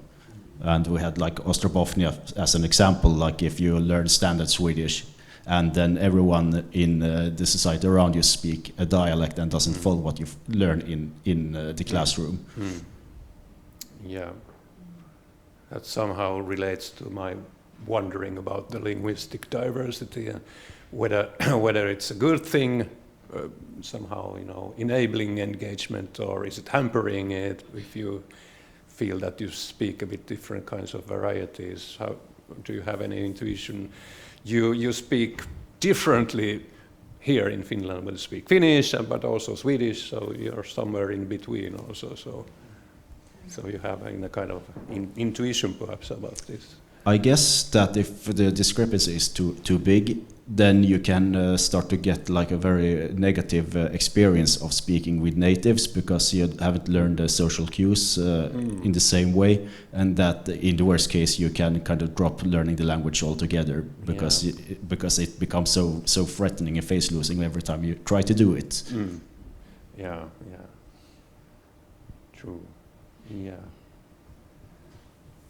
I wanted to follow up on your comment, because in our group we talked a little bit about how conversations in the lab might differ from conversations in the wild, and I think it's a really important question for conversation researchers to engage with, because for the first 10 15 years of my career I studied like really not naturalistic stuff, and I was like, oh, now we're studying conversations, so like fix the problem, but we really didn't. Because we're still studying people like in the lab in a certain context, pairing them up with certain people. And so thinking about how to get like truly naturalistic conversations and what that means, what that looks like for like experimental design. Not putting people in contrived scenarios where you're like, okay, come up with agreement on this arbitrary thing, which is like necessary to figure out how people come to agreement on arbitrary things, but like maybe not exactly how people may do it in the lab. You should pull up with ethnographers, or then you should study literature. I mean, think about all these fantastic novels where you have excellent conversations, even though they are fictive, but still have somehow mirroring human life and human thought in all its broadness. So that might be it. For me, who have never ever done anything in a laboratory, but only done ethnography, this is really fascinating. And I'm, of course, thinking with all this these quantitative experimental results that, wow, what's the story behind this, and what are also the values and paths of life included in it. So that would be truly cross disciplinary but also very rewarding, I think. And but I think our best shot at new research question would be the breaking points. And as you talked about, exchanging eye contact in the street, we talked about, well, I've done Jewish philosophy a lot, and Martin Buber, and of course for him, he says that it might be the glimpse in an eye of a person who passes you by in the street that actually then makes you see the world in another way. So it might be a very important thing to look somebody in the eye sometime, a stranger. Yeah. Do you mean by breaking point when you become aware of differences in? No, actually, when you make it work, I would say, when you somehow break through and actually start to realize that actually that's a human being just like me, although I have placed this person or see behind the categories and the roles and the hierarchies and see that there's a human being there. Yeah. It's an interesting question. Yeah, this naturalness of the data and so on. I have mostly worked with more or less natural data, not only, but it was interesting to hear Judith to present her data that she had these things which were strictly experimental, where you didn't have really, well, you had an actor perhaps or some kind of a representative of someone who communicates, and then what she called a corpus, which in a way was natural, but that looked very experimental to me still. People are in a lab, and And what about our data? People are with these electrodes in their heads. So I always feel a bit pity when seeing them, and they have these hats on them, and how comfortable do they feel? But they look fairly comfortable, yes. Maybe I can comment something. Yeah. All right. Yeah, this naturalness thing is a tough one, because of course when we choose this path, it would be the best would be to do it get it as natural as we possibly can. But I think it's also like that people who are invited in the lab, they kind of forget where they are very quickly. They kind of start to do their conversation stuff there very, very quickly.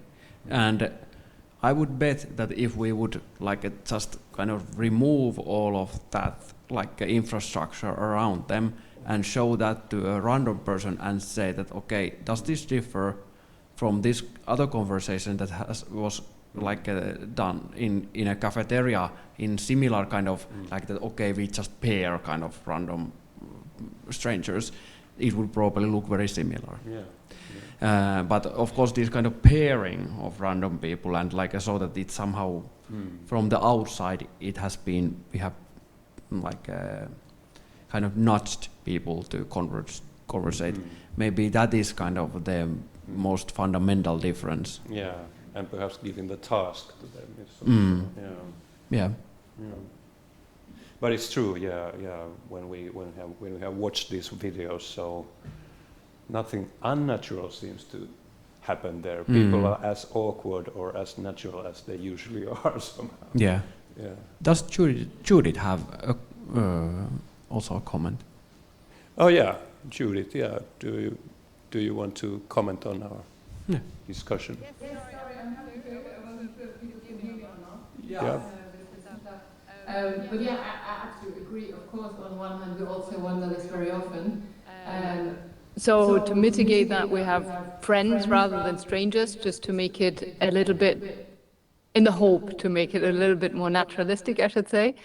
And they do very often jump, so this mirrors, I think, also what was said already, but they very often jump into topics they have obviously been just discussing prior. So it really sounds like, oh yeah, so, da-da-da-da-da-dum, and they directly continue something. They very often forget about the camera, so noticing after half an hour, we shouldn't say this, should we? Are there cameras? Even though we inform them beforehand, they sign consent and everything, but they seem to really forget, which is reassuring, I think. And they talk about things which I sometimes even wish they wouldn't. So, from who they slept with, what drugs what political views they have, and they are very volunteering in terms of genuine conversations, I find.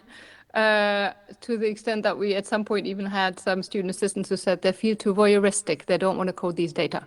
So I think this speaks at least for them being not too contrived. And on the other hand, I've worked a lot with field data as well. Well, not a lot, but I've seen a lot of field data, so where people really go into the field, filming, communities and other societies or something.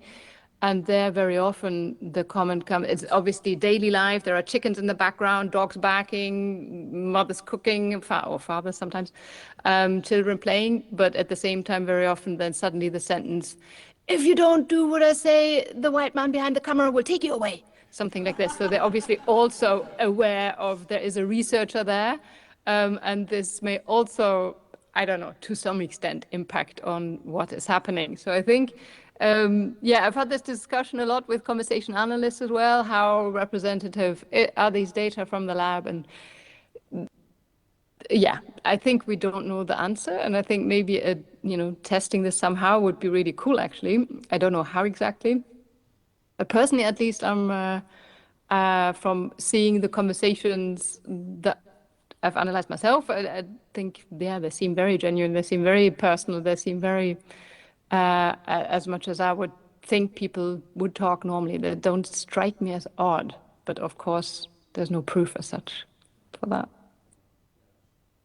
Thank you, Judith. Yeah, that was all I wanted to say. Yeah, thank you. It was interesting to hear, and some CEA practitioners just often question the validity of this kind of data, and I find it a bit too problematic also to just question it on those grounds, because although the people in this situation have a task, so they interact.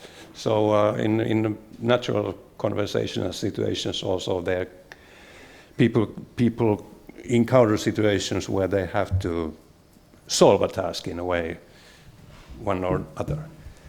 Yeah, and Mario. As a conversation analyst, I also wanted to add that you can always videotape the naturally occurring situation if you are invited people or something. So you can see where they look at, but the camera doesn't show what they are seeing or what they see. So it's never a real whole picture of the situation of every participant's point of view.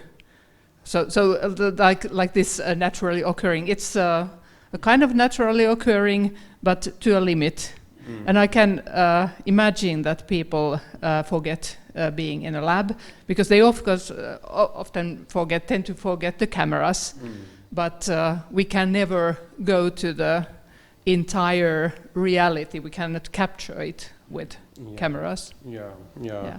I have also been thinking about this, that the camera also sees more than the participants perhaps in fact see. So we can't guarantee that they see everything. They may just have looked away or something like that. Yeah, that's true. Yeah.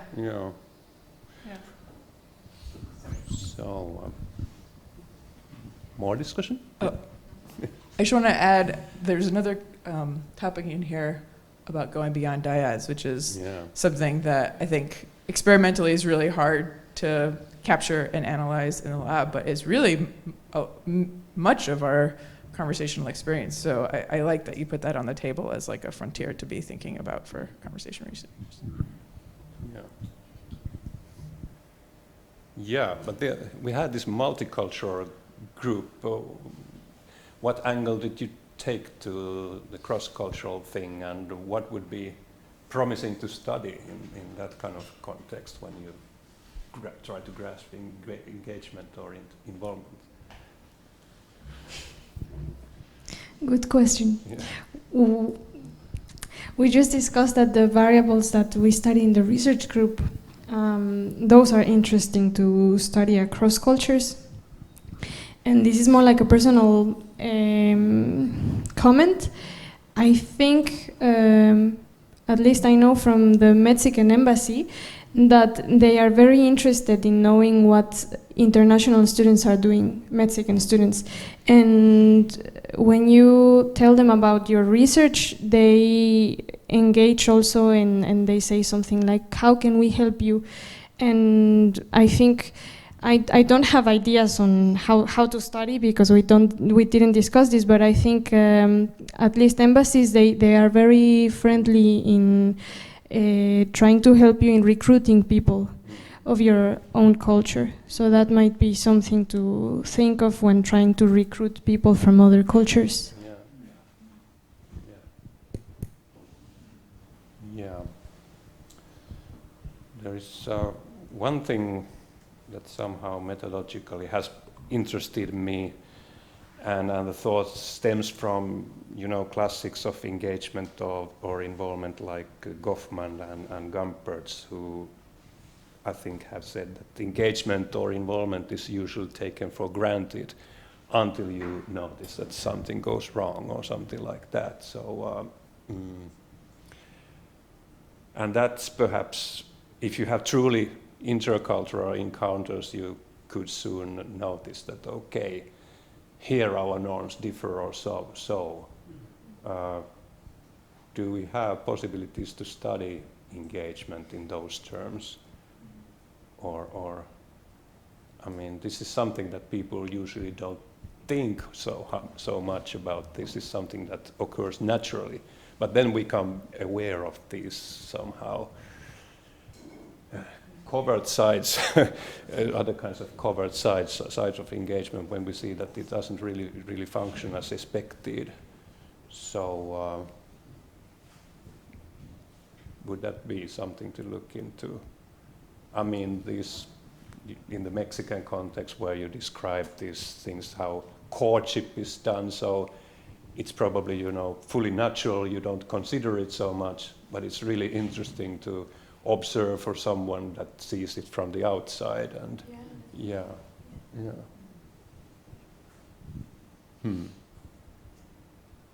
Do you have any thoughts about that? Yeah. Well, in the end, I mean, it's very, and there's so many contexts to be considered here, but still it's not the cultures who communicate, but it's the human beings. So we need to remember also that. Yeah. And also, it's not religions that disagree, it's people who disagree. And then we have all these other contexts to consider there. So it's quite a difficult and multi-layered and complex and nuanced question. Yeah.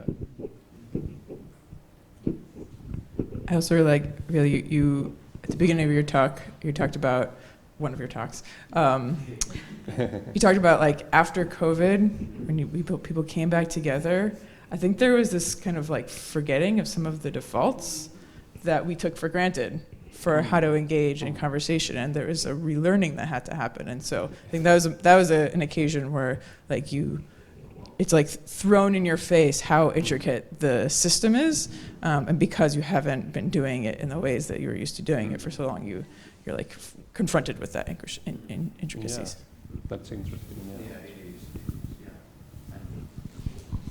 Yeah, it's kind of like this is like the whole project, and the theme is like very much inspired by like Erving Kaufman's work, but also then like Anssi Peräkylä's work, who is like Finnish conversation analyst, and like is has been very interested in the self in engagement, and how this awkwardness thing is actually like quite a painful and self-threatening situation, and it's only not for one person, but it's kind of commonly shared in that encounter, and that is definitely something that we kind of constantly touch somehow with our emotional measures and like physiological responses, but it's also like something that is so embedded in the system that it's very hard to point out that okay, now it's the self that is at stake.